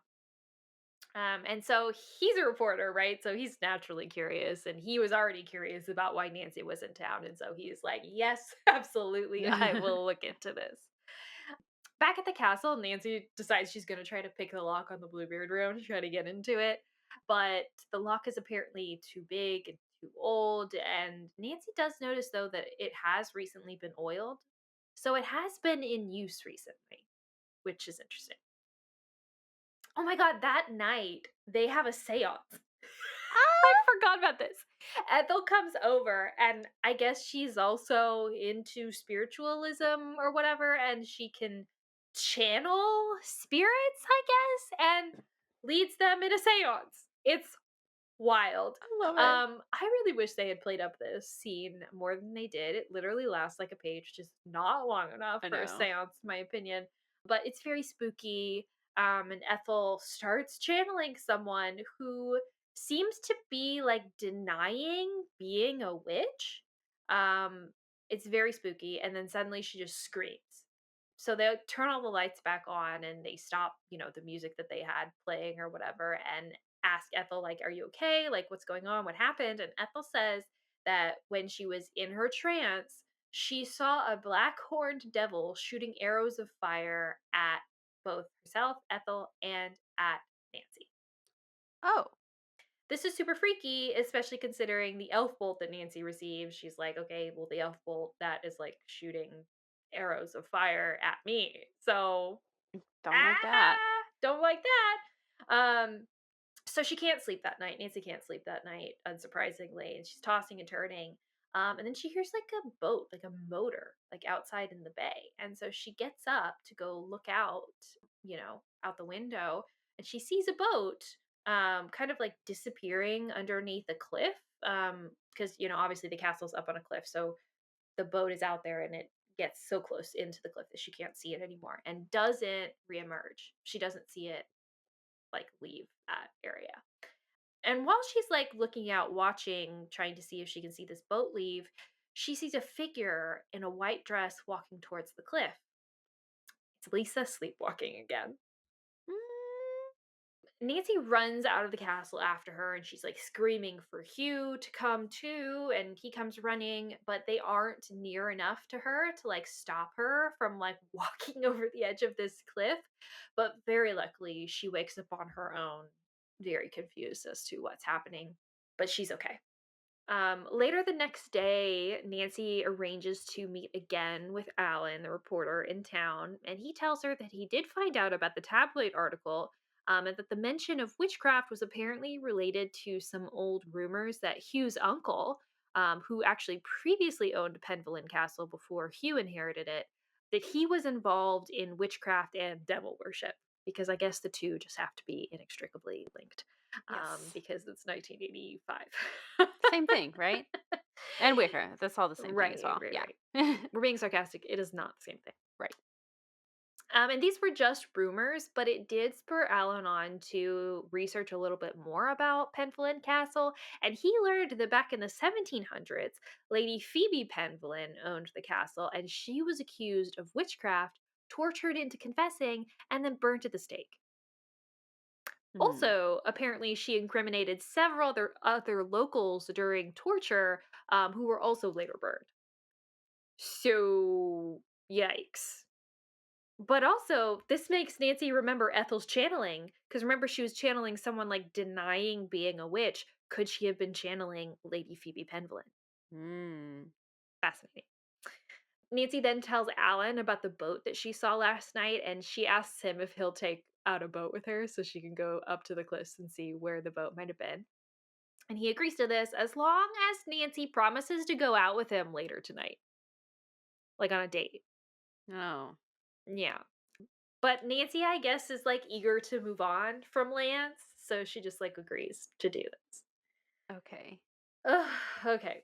So they go out, they get on this boat, and they kind of drive carefully up to like this rocky cliff, and where they notice there is a small cave just a little bit above the waterline. So they obviously go in and explore the cave. It's actually kind of small. It doesn't really seem to go anywhere. And inside is just like a bunch of old nautical gear, like old rope, like some rotting oars and wood or whatever. But there is a sea chest, which I don't know what that even is. I guess just a chest that came from the sea. I don't know. Yeah. That has the name Undine on it, like Undine, Undine, I guess. And this must be the name of the ship that it's from. There's also this weird drawing of a pig on a wall, which we'll get to later. Oh, a sea chest is a part on a ship. It's like a recess built in that was like for storage. Oh, So I guess there's like an old ship down here too? must be. Or this came from like a shipwreck or something. Right, yeah. Yeah, yeah. Okay. Interesting. I didn't know that. Today Huh. I learned. I didn't know that either. But yeah, so there's nothing else really to explore, so they just head back to shore. Once back in town, Nancy decides to go talk to the constable again. And she asks if Ian Purcell has any police record related to drugs, and the constable promises to look into it. When she gets back to the castle, she calls a local law firm who Carson recommended to her and asks their help in locating information about a ship named the Undine, right, the chest that she found in the cave. And then later that afternoon, as she's getting ready for her date with Alan, the constable calls about her question earlier and says that Ian does indeed actually have a record. I don't know how you can just share information like this about people or whatever, but apparently he was arrested for drug pushing, but then was released for lack of evidence, so not convicted for that. Hmm. But then it's time for Nancy's date with Alan, and she asks Alan, "Oh yeah, when he gets there, where are we going?" And he says, "Oh, I'm taking you to the Crowned Heads concert tonight." What? uh, Nancy is taken aback by this, obviously. She's like, why on earth would you want to take me to this concert? Like, my whole issue with them. What the heck? And he is like, oh, I'm so sorry. I know, but like, there is a reason. So you'll see when we get there, but just trust me. I promise it'll be okay. And she is not thrilled, but she does agree to go. And when they get there, they get seats right by the dressing room. So, effectively positioning them to where like Lance will see them the second he steps out the door. And sure enough, he does. And he gets super angry and comes over and gets in Alan's face and says, "What are you doing with my bird?" ah, Huh. Again, not even woman or girlfriend, anything like that. She's already turned you down multiple times, Lance, and yet you have to go confront her date. Granted, it's weird they've shown up together here. It seems like they're rubbing it in Lance's face a little bit, honestly, but like that remark was too much. That Uh-huh. made me really angry. And of course, they are angry as well. They look like they're about to get into a fight, but security does come and break it up. And then Lance goes on stage. They stay for the entire performance I can't get over for it. some reason. You almost get into a fist fight with the lead singer of this rock band, and you're like, I know I'm gonna stay here and watch the rest of their performance. Oh my gosh. And so wait, hold on. He had a really good reason for bringing us, did he not? He Right. promised that he did. And so we leave and he admits that he really just wanted to get the scoop on Nancy and Lance's whole deal. And No. see it for himself. Like, does Nancy have feelings for him? And Nancy's like, "Okay, so what did you learn?" And he's like, "Well, I didn't really get much out of that Oh. interaction." Oh, you didn't. Oh, you Oh. didn't. Sorry, you were too busy being a macho man, getting in each other's faces, fighting. This pisses me off so much for real because like you could have just asked. You could have just been like, "So, do you have feelings for Lance still? Are you still into him, or do you want to go out with me?" Oh my gosh. Like, I don't understand what this whole exercise was supposed to be. Clearly it failed, did not work. And then you're like, "Oh, well, but I just wanted to see how you really feel but ask. Ask Ask her. her?"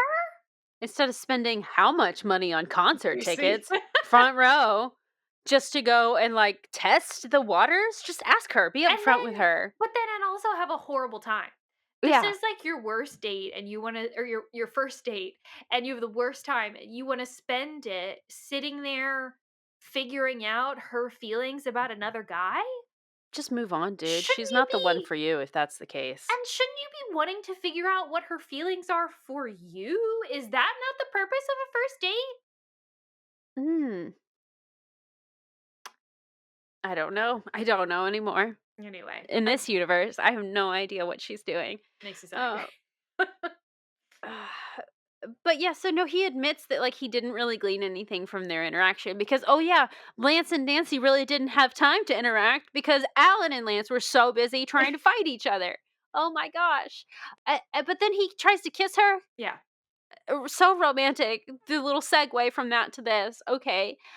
And it specifically says Nancy resisted at first, but then found herself yielding to his embrace. Yielding. Yielding. The word yielding in this context. So he assaulted her, right? Mm-hmm. So he assaulted her Yeah. without permission. And Mm-hmm. she resisted Mm-hmm. and then yields. Yeah. Ew! So Mm-hmm. both Lance and Alan are horrible. Awful. And where does this put Nancy mentally? She's like, oh, now I can't choose. Which awful guy am I going to make out with next? How will I ever decide? Oh my If it gosh. is between these two men and Ned, if it's between Lance, Alan, and Ned, I'm sorry, I'm Team Ned. Yeah. Because at least Ned's not going to freaking assault you after he's Right. taken you to go see your ex-boyfriend's show. And then guilt you about it and then get Yes. angry at you for it. Yeah. And tell you that you didn't show the right emotion. So I don't know what you feel. Not that I can't ask you, you can't use your words. Obviously I wouldn't be able to believe anything you said because you're a woman. Right. Because you're crazy and you So don't know. Right. Because women are only crazy. Oh, I'm sorry, not actually a woman. You're not actually a woman. You're just a bird. You're just a bird. You're not actually a real human. So I can't. I just have. It's like animal behavior. I have to observe. I can't talk to you. It'd be like talking to a bird. Yeah. Or a muffin or Ah! whatever, whatever he calls her. Oh my gosh. But yeah, so now we're emotionally conflicted over these men for some reason. But then the next day, we're in town again, and then we run into Alan again. So we talk to him for a little bit, and she starts asking, "Hey, do you know if smuggling is like still a thing in these parts around here?" Says it just like that, obviously. And then he says, it's mostly drugs, honestly, but sometimes like maybe some wine or some brandy from France will make its way over. So yes, basically is the answer. And this gives Nancy an idea. And she says, "Oh, I need to get back into that cave. Will you come with me?" And so, yes, she and Alan arrange for a time that afternoon that they are going to take the boat out. Just because of like when the tides are coming and everything, they have to wait and for it to be safe to go to the cave. So they're going to go a little bit later today. But first, Nancy is going to go back to the castle and change clothes. And at this point, she does get a call back from Carson's lawyer friends. They did manage to track down this ship, the Undine. Apparently, it sailed from Cambridge in Boston in 1702, headed for Bristol, made a stop in Cork, Ireland, to pick up some recently unearthed figurine from some archaeological dig. Do we know anything about Celtic art recently that this might be related to? But both the ship and crew were lost somewhere off the coast. There was one survivor, though, one young woman named Phoebe Harwood. Kori, when I read this in this book, I screamed. Me too. Yeah. I was like, what? Twist? What is this? And I was scratching my head. I was like, what? What could this possibly mean? And I'm so excited for us to get there because it is Yeah. the grossest thing. Just to catch everyone up, Harwood is Lisa's maiden name, Mhm. and Eleanor Penvillum is the Phoebe character Right. in this. So if you know Phoebe Eleanor from the Penvillin. game, it's Phoebe Penvillin. Uh-huh. She was the one who was accused of witchcraft in the 1700s and then burned Right. as a witch. Yeah. Right. Yeah. So that's our Eleanor, but in this, she's Phoebe, Mhm. but this is Phoebe Harwood. And so to Nancy, this is like a huge break. This means something huge to her, but she, of course, doesn't tell the reader what it is at this point. We don't actually spell it out. Y'all are probably guessing already, though. But anyway, it's time to go meet up with Alan at the cave, and she tells him that she had a thought when he mentioned brandy. And she knows that brandy used to be shipped in large casks. And he's like, or she's like, "Do you know what those casks were called?" Hogsheads. And there were some old hogsheads stacked right underneath that drawing in the cave of the pig. So a And hog's so, head. yes, a Yeah. hogshead. So this is what we need to go check on. So sure enough, they get to the cave or whatever. They move the cast and they find a narrow passageway that leads to an underground stream. Very exciting. Oh, thankfully, at this point, again, yes, it is time for high tide. So Alan is like, "Yep, Nancy, it's time to go. So it's going to get dangerous here real quick. So let's come back tomorrow to explore it better." So they arrange a time for tomorrow morning to come back. The next morning, right before it's like time to meet Alan or whatever, Nancy's like, "Wait a minute. I don't have scuba gear, and we're kind of going to need that."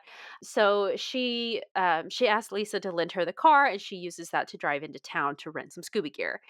When she's loading all of the gear into the car, though, she notices Diane Roscoe staring, the woman from the dinner party the other night who like took us aside to like tell us not to bring this type of topic up in conversation around town. It's very weird because she's like staring at Nancy and Nancy notices her staring, but she doesn't say anything. And so Mhm. Nancy says something and then Diane like just pretends that she's just now noticed Nancy. It's very strange.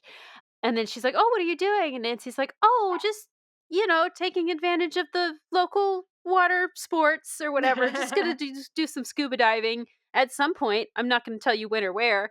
But yeah, so she's very vague, but does tell her that she's going scuba diving.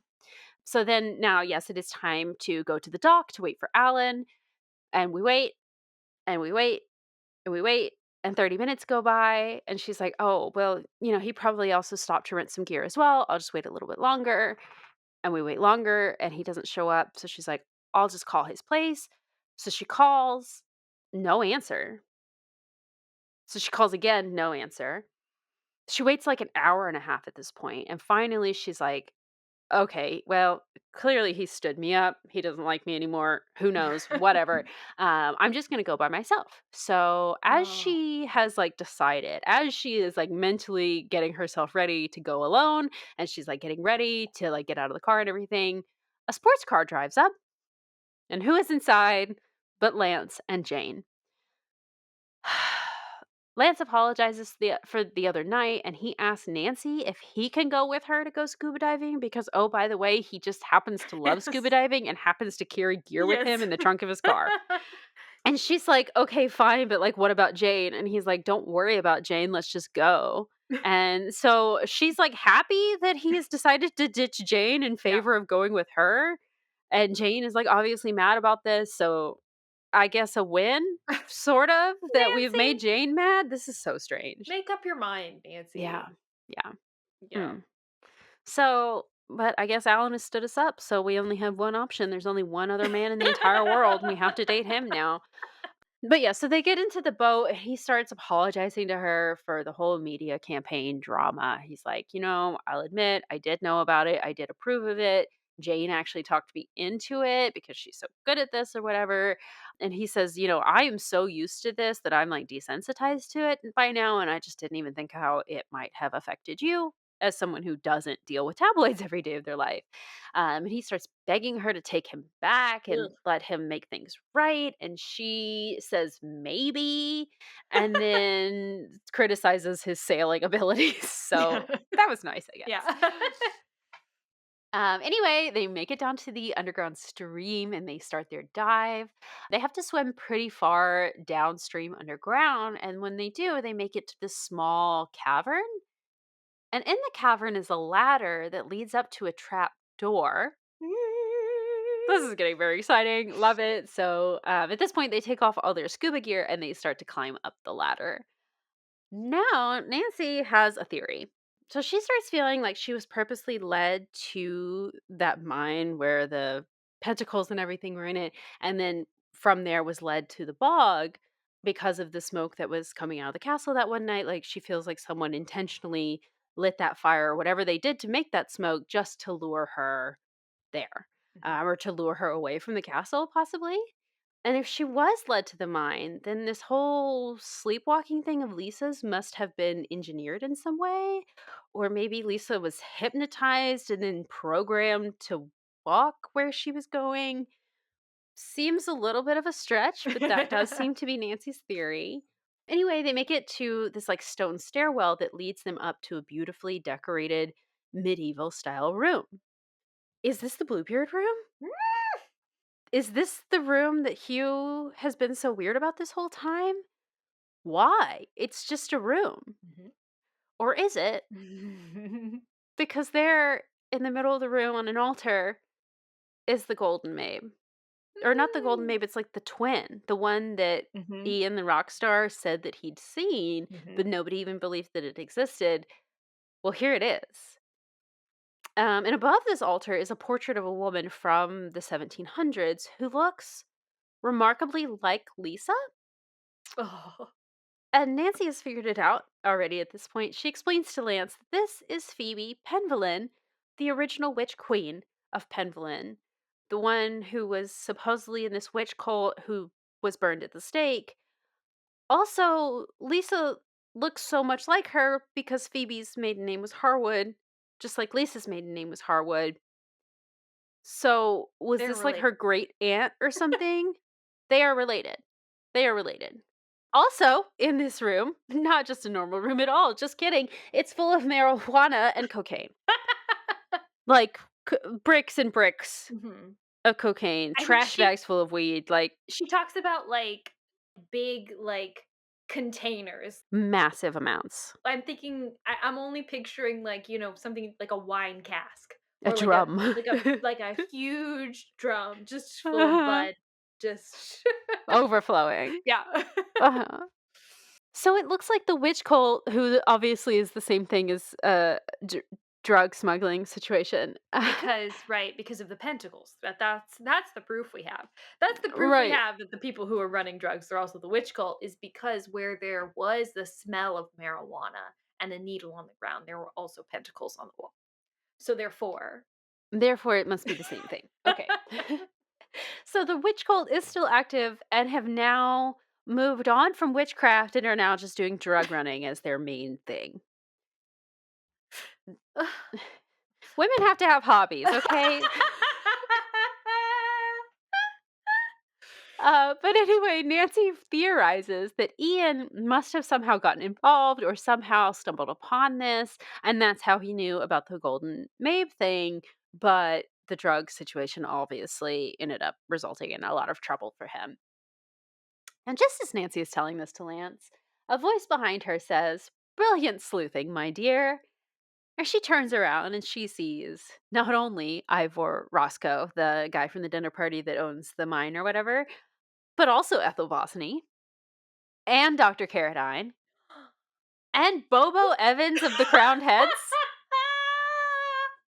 So everyone that we've met, everyone's in on it. everyone's in Everyone. on that.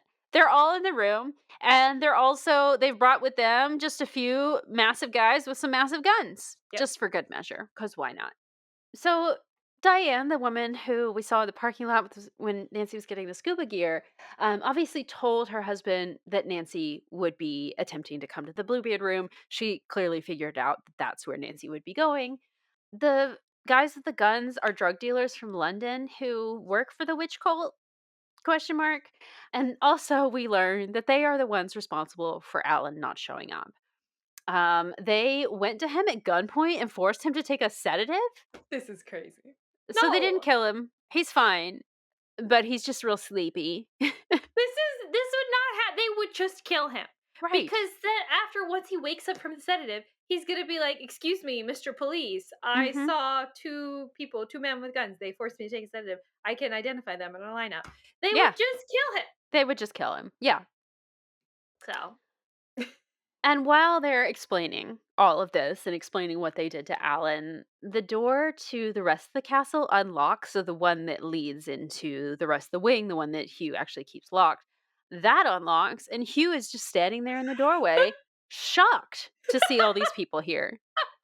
He's like, "What is going on?" And he immediately gets angry because he realizes that that the witch cult that ruined his uncle, because by the way, his uncle was ruined and like whatever. So yeah. some things happened with his uncle's reputation back when he was alive, and Hugh didn't really understand why or anything, but now he realizes that it was the witch cult that did it, and now we're trying to do the same thing to him. And now the drug dealers are threatening to kill Nancy, Lance, and Hugh. But now Alan does show up because, surprise, the sedative only lasted like an hour, maybe, I guess, who knows.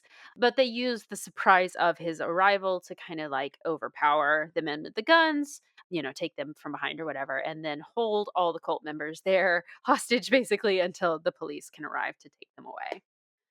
That evening, Nancy is discussing the case a little bit more with Hugh and Lisa, and we learn that it was indeed Ethel who was drugging that elixir that she'd been having her drink.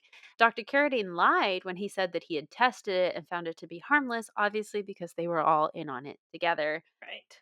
Ethel was also hypnotizing Lisa and somehow got her to sleepwalk at specific times to specific locations. How she pulled that off, I don't know. That Some scientific see, journal is going to want to talk to Ethel, but that's the only true witchcraft I think that actually happened in the course of this book. Was somehow Ethel being able to control the time and place of Lisa's sleepwalking. oh my gosh. Uh.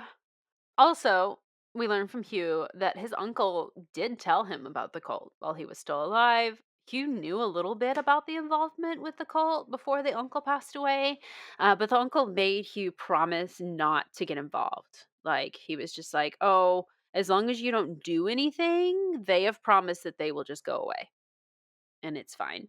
Obviously, that did not happen, and this is when we learn why Hugh kept Lisa out of the room, is that apparently he was vaguely aware that something was going on, and he actually received an anonymous threat that if he told anyone, basically they'd, like, kill Lisa. Mhm.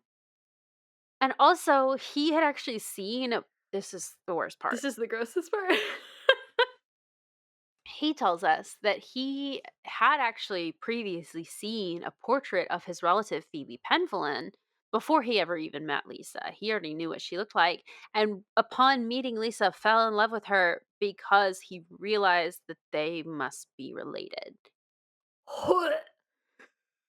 So incest? Right. How I is that mean, not that? I mean, okay, yes, they are probably so distantly related at this point that it does not matter, but clearly, like, genetically, Lisa must be so closely related to Phoebe Penvillin as to look almost exactly like her that you're like, I know I'm gonna marry her because Yeah. she looks like my old dead relative. So maybe she's like a 10th cousin twice removed or something. That doesn't change the fact that you got excited by the fact that she looks Yes, like your yes, family. yes, And you were that's the like, thing. ooh, great. There's my future wife. She could be my cousin. Oh my Excellent. gosh. What? So creepy. So weird. Oh man. Okay, so also we learned that this cult spread rumors in town about Lisa and told everyone in town that Lisa was actually a reincarnation of Phoebe, and that's why no one will talk to her because they believe that she is Phoebe and will do more bad witchcraft to the town. Yes. Yep. Okay. And then at this point, Ian and Bobo got involved with the cult, and Ian ended up seeing the statue, realized how valuable it was, and wanted to sell it. But then the group found out what he wanted to do, drugged him so bad that, or drugged him and then almost drowned him in the sea cave. Because there is, by the way, a Oh yeah. cage that they just have suspended in the caves. Just this iron cage that whenever they feel like it, they'll just Well, take somebody and put them in there. I think technically what it is it's that the ladder that goes up to the trapdoor is encased in like a cage. Right. Like you know how like when there are tall ladders, they'll have cages to like prevent people from falling around it, but it can Hmm. be locked from the bottom and the Hmm. top. So they locked it at the top and the bottom, locked him in there, and then waited for high tide, Hmm. and then I guess pulled him out at the last second or something. But like Yeah, he was also drugged at the time, right. so he was out of his mind. So this was so traumatizing that that's how he ended up, is how Nancy met him, right? As just being completely, what is even the right word? Like, Out of it. so out of his mind that he Yeah. couldn't even understand what was happening to him.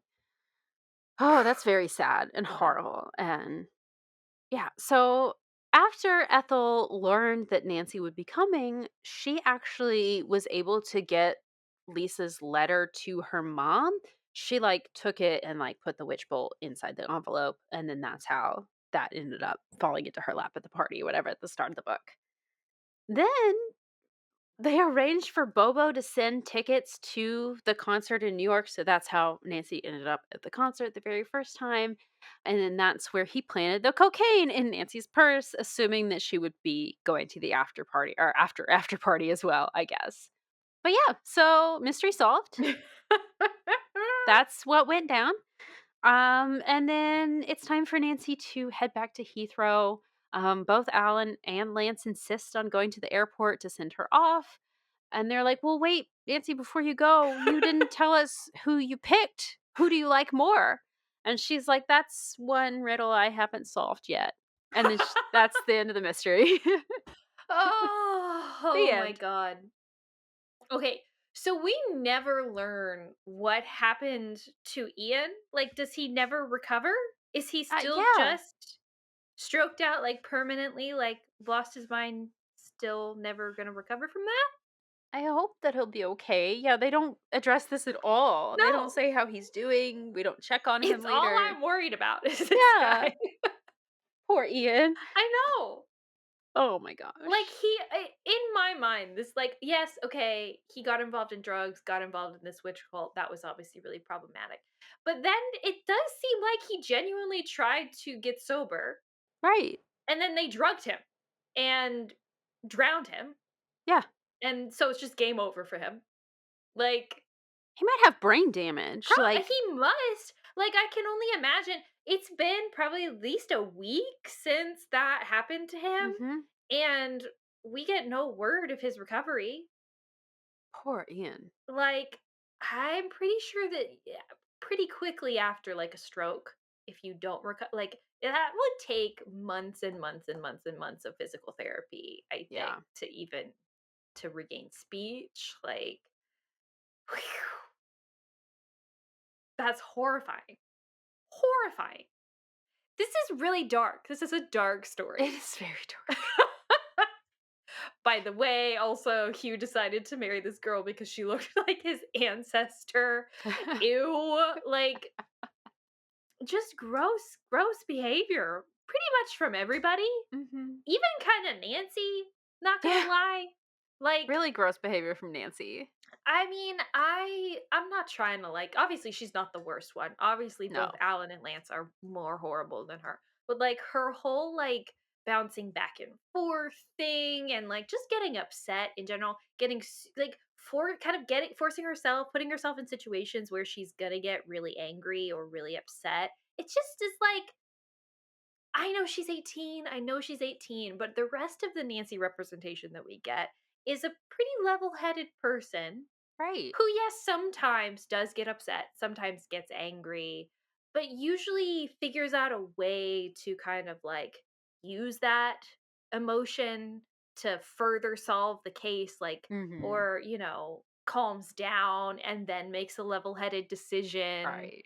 Things like that. That's not what's happening here. She's just constantly getting upset by these men in her Mhm. life, getting angry at the slightest provocation, honestly. Like just seeing Lance at the beginning of this book pissed her off so much that she just like left the room. And she hadn't even met him. Yeah. So That and her, like, getting mad at other women for this as well, like, "Oh, you right. think I'm just a groupie, you think I'm, like, Yeah. one of them," like, that's such Mhm. a Gross. horrible thing to be compared to. Yeah. Oh, God forbid. Look at yourself in a mirror, Nancy. Mhm. Like, come on, Yeah, pot kettle. Like, yeah, you are just as obsessed over this guy as all these other girls probably are. And yes, he chose you, but yeah, like, that's irrelevant, honestly. right, Like, yeah. and Alan, who is supposed to be the quote unquote like knight in shining armor here, like Mhm. rescues her from the clutches of gross Lance, who was putting her in tabloids or whatever, turns out to also be an asshole Yeah, because he's like taking her to the concert, like wanting, I guess, to get some kind of reaction or rise out of both her ugh, and Lance. Then it's like, I'm just so crazy with you, forces himself on her basically.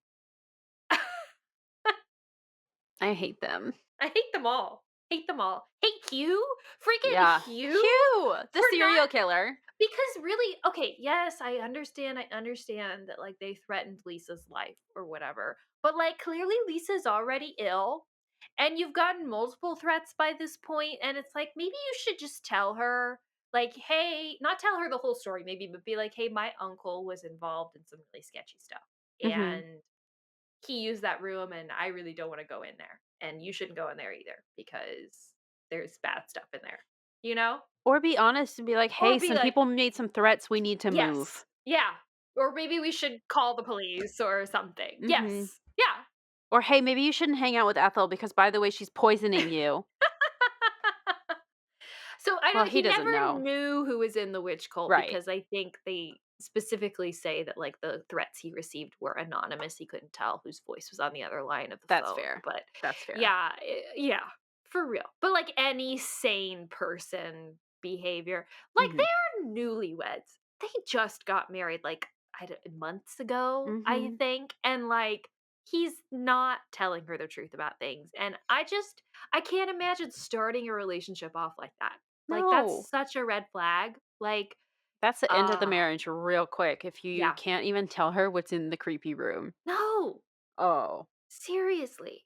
Like, how horrible. So, everybody's trash. It's really funny, though. It's really funny. Oh, it made it so entertaining. Like, having all the horrible people in the book, I hate them, but it made it so fun to read. Like, "Oh, what is this Yeah, awful guy gonna do next?" yeah. I will say, so I'm interested in the way that Bess and George were at the first part of this Mhm. case and then not in the last part.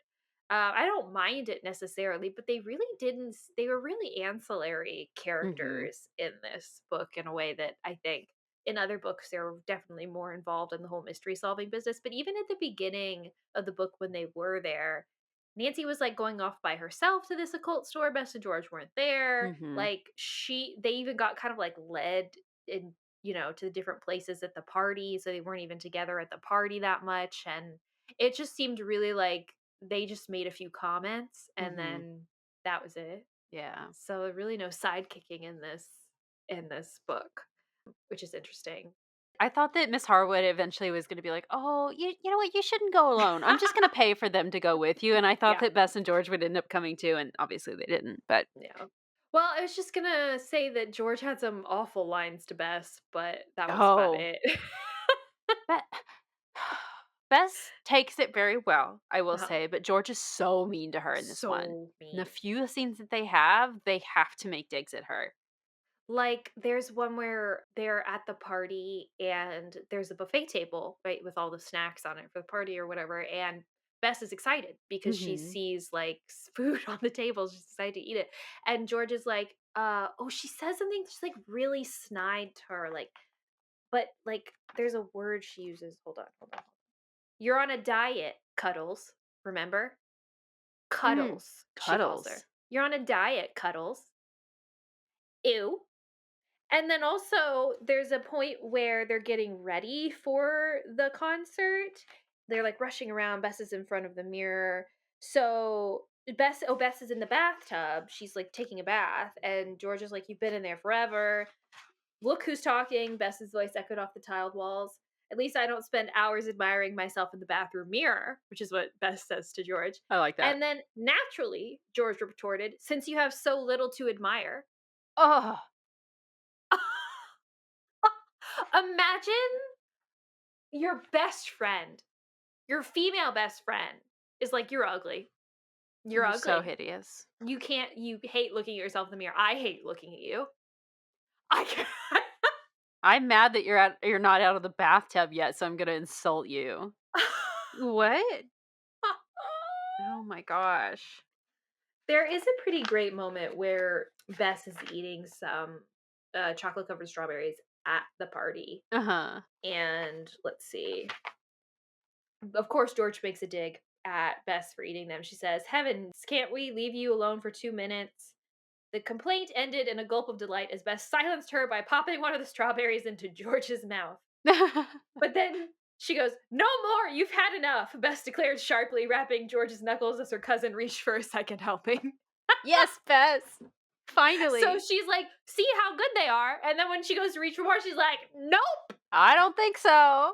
You told me no more, so you don't get any more either, I did like ma'am. that. Yeah, that was funny. Oh, golly. Oh. But yeah, of course, so we can't get away from that. Something I was surprised about though is that I think there is, of course, the food thing with Bess there, but I think the bulk of the fat shaming that happens in this book doesn't happen to Bess, it happens to Nigel. Yes, yeah, that was surprising actually. Yes, they call him fat. Like they just openly call him fat multiple times. I think Nancy even calls him like immense, like immensely Oh. large or something, like, which is just absolutely bananas. Yeah. So as soon as she meets him, she calls him an immensely fat man with a gray mustache and a goatee.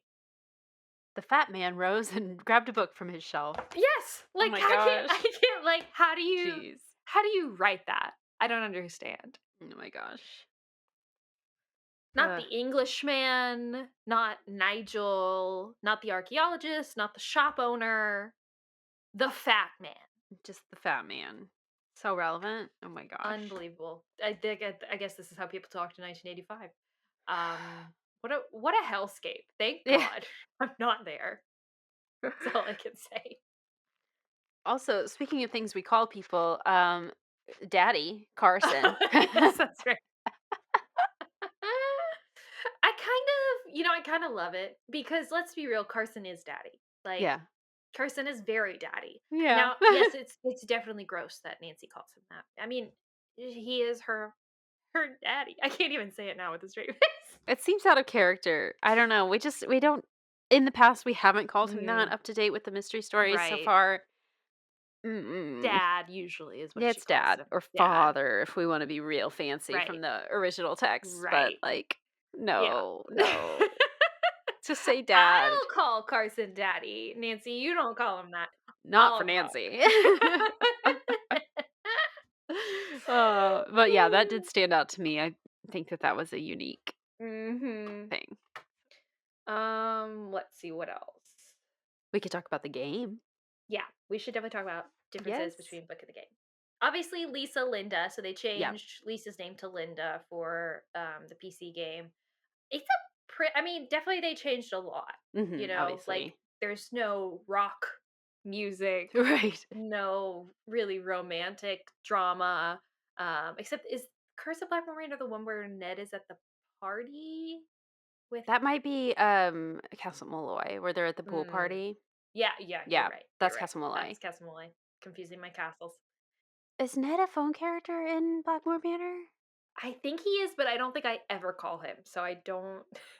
Because I know Lisa or Linda's mom, Miss Petroff, who's Mhm. Mrs. Harwood in Mhm. this, she's a He phone calls her character. once, I think, at the beginning, and then you That's don't right. have to call him again. That's right. Yeah, because you can like consult with Ned about Linda or Lisa Mhm. throughout the. Yeah, so he is. And then Hugh is also a phone character Right. in the game as well. Obviously, there is no little girl Yeah. Jane in the book, but we do have another Jane. We have Jane, who is the publicist. Hmm. So I thought it was really interesting because I definitely at the beginning she's set up to be the villain. And, they were like, she's mean to Nancy, and there's just like some subtle, digging Hmm. at Jane or whatever. We don't like Jane. And so definitely thought that she was going to be involved somehow, Yeah. especially after playing the game. It's like, okay, well, Jane, spoiler alert, Jane's is the villain. So maybe Jane in this book is the villain, but turned out right. she wasn't. And it was Ethel. But I love that because Yeah. in the game, all the time we're like, is it really Jane or is it Ethel who's actually behind all this stuff? Yeah. And headcanon is still that it's Ethel who has gotten Jane to do all Yeah. of these things. In my mind, it definitely is. So that tracks. That Mhm. tracks.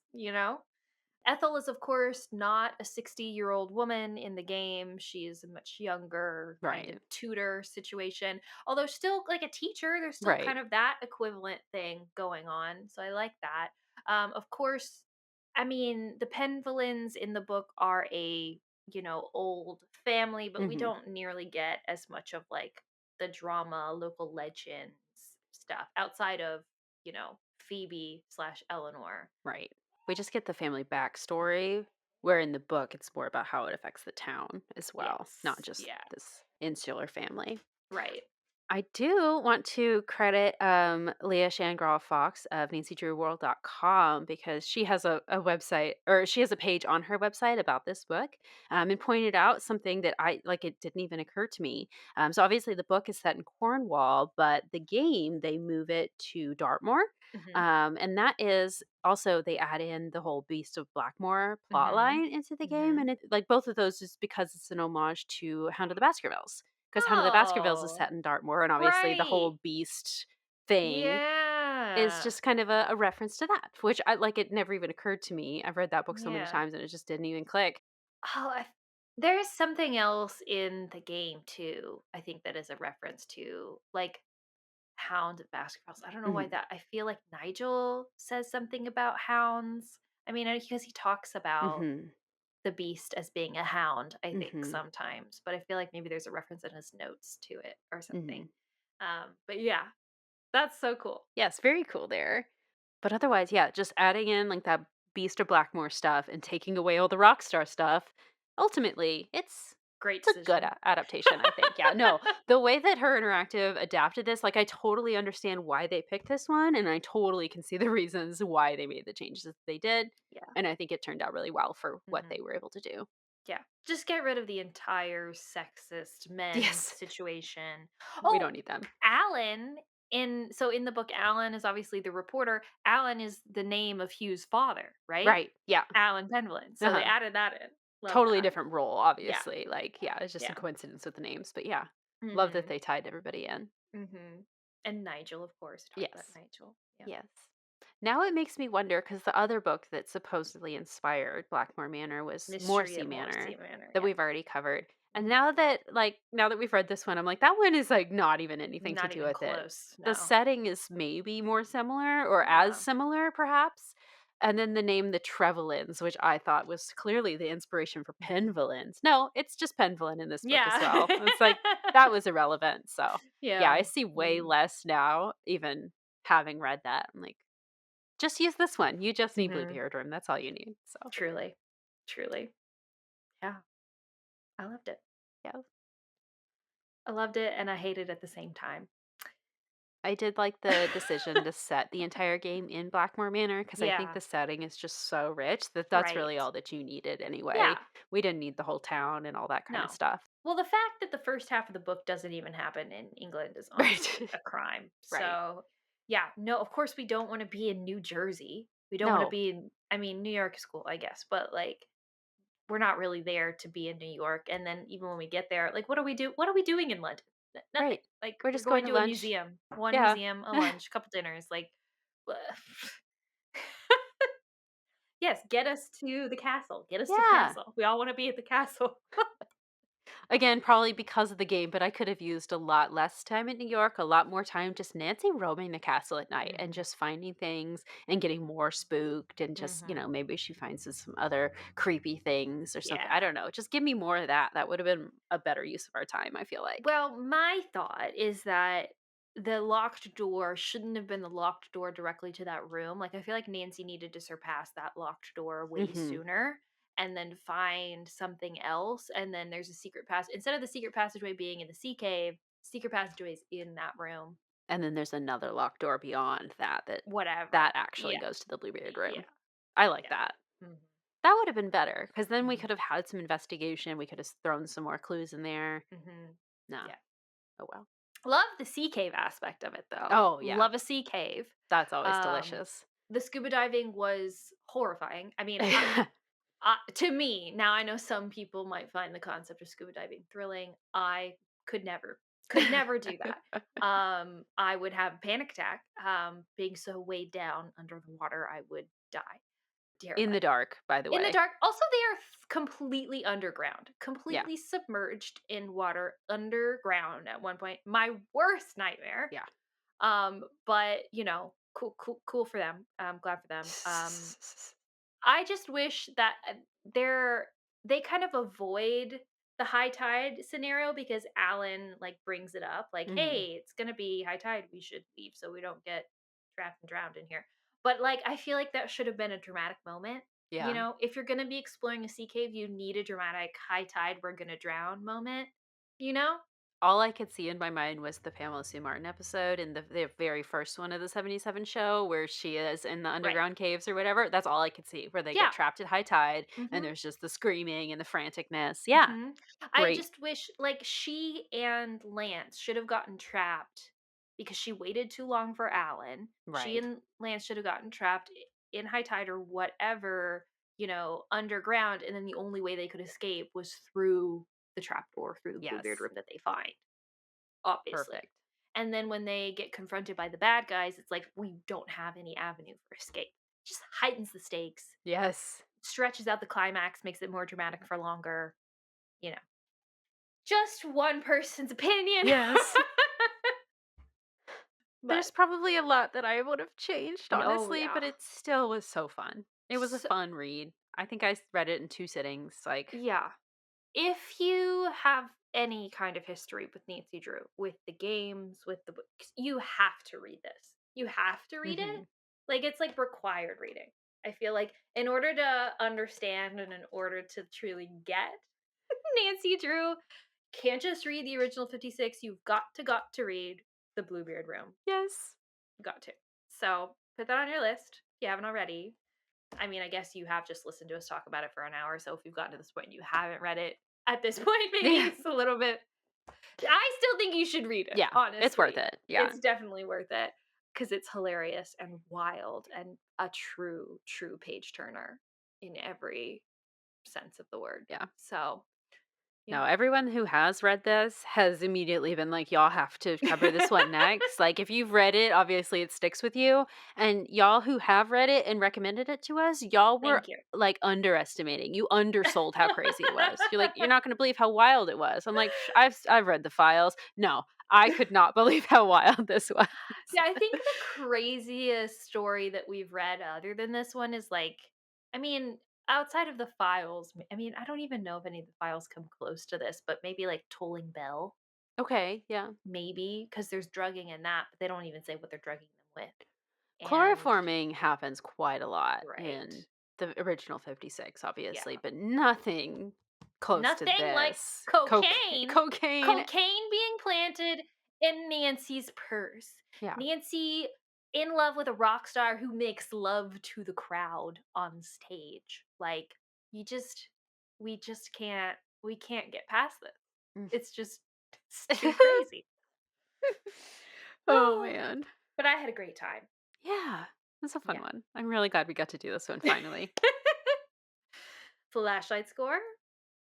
Oh, no. Oh, no. It's hard. It's hard because there is a lot I feel like that is wrong with this book. Just like on principle, Yeah, of but course. like also like I enjoyed it so much because it was so crazy. hmm Like, everyone should read this one. Don't take any of it to heart because a lot of it's awful, but read And it. just wrong also, just Yeah. factually incorrect. Yeah. But I give it a 4, mhm. I think. Yeah. How about That's you? where I land too. I Yeah. land on a 4 because it's definitely not. This is not a run of the mill Nancy Drew book. This is not an average Nancy Drew book. It is like so much greater than that. But also, of course, there's like some serious, legitimate problems with it. So hmm yeah, I have to give it a 4. I can't give it a 5. But just, it's honestly great. It's honestly so great. I feel like the second part of my life is just beginning. There was the time before I'd read the Bluebeard Room, And then and there's a now time there's the after. time after I've read the Bluebeard Room. It's so true. That's exactly how I feel. I'm never going to be able to read another Nancy Drew book and look at it in the same way because of this book. I'm going to be comparing everything to it. I'm going to be like, well, it was crazy, but it Was it the wasn't the Bluebeard Bluebeard Room? Room. Nope. Well, Oh Nancy my falls god. in love with another guy, but not two at once. So, Oh my gosh. yeah, Oh, that's so exciting. I love it. Somehow we're going to have to move on from this moment, though. How? How do we find it in ourselves to move on? Well, Corey, next time we are going to be covering another digest. I don't think it's going to be as crazy as this, but I am excited about it because I feel like the game that is based on this book is probably one of my favorites of all Of time course. and definitely makes my top I think, probably games. And the game that I'm talking about is Mornings at Waverly Academy because we are going to be reading The Curse of the Black Cat. Yeah, I'm very excited. I obviously know the entire plot of Right. that game, but I've never read this book, I don't think. Or maybe I did, but a long time ago. So I'm interested to see what's the same, what's different. I've heard that it's pretty different, but I've only heard good things about it. So I have Ooh, high good. hopes for Yeah. how it's going to be. I'm also hoping that we just get more like backstory on the school Mm-hmm. itself, just on Waverly, Yeah. because obviously the game is set inside one building on campus, but there is a whole campus. So I want to Yeah. know what else there is. Like, give me more lore on Yeah. Waverly itself. I don't even know if it's called Waverly in the book, Right. but we'll see. Yeah. Yeah. No, I think Waverly is just such an iconic location from the games, and Right. especially because we kind of get like references to it from other games and Hmm. like, all of that stuff that it's definitely like built up as this place in my mind. And yeah, I got to know more. I Yeah. got to know more about it. So Right. I'm really excited. Yeah. So that'll be next up, Regular Drews. And we hope you'll join us then. Yeah. We'll see you then.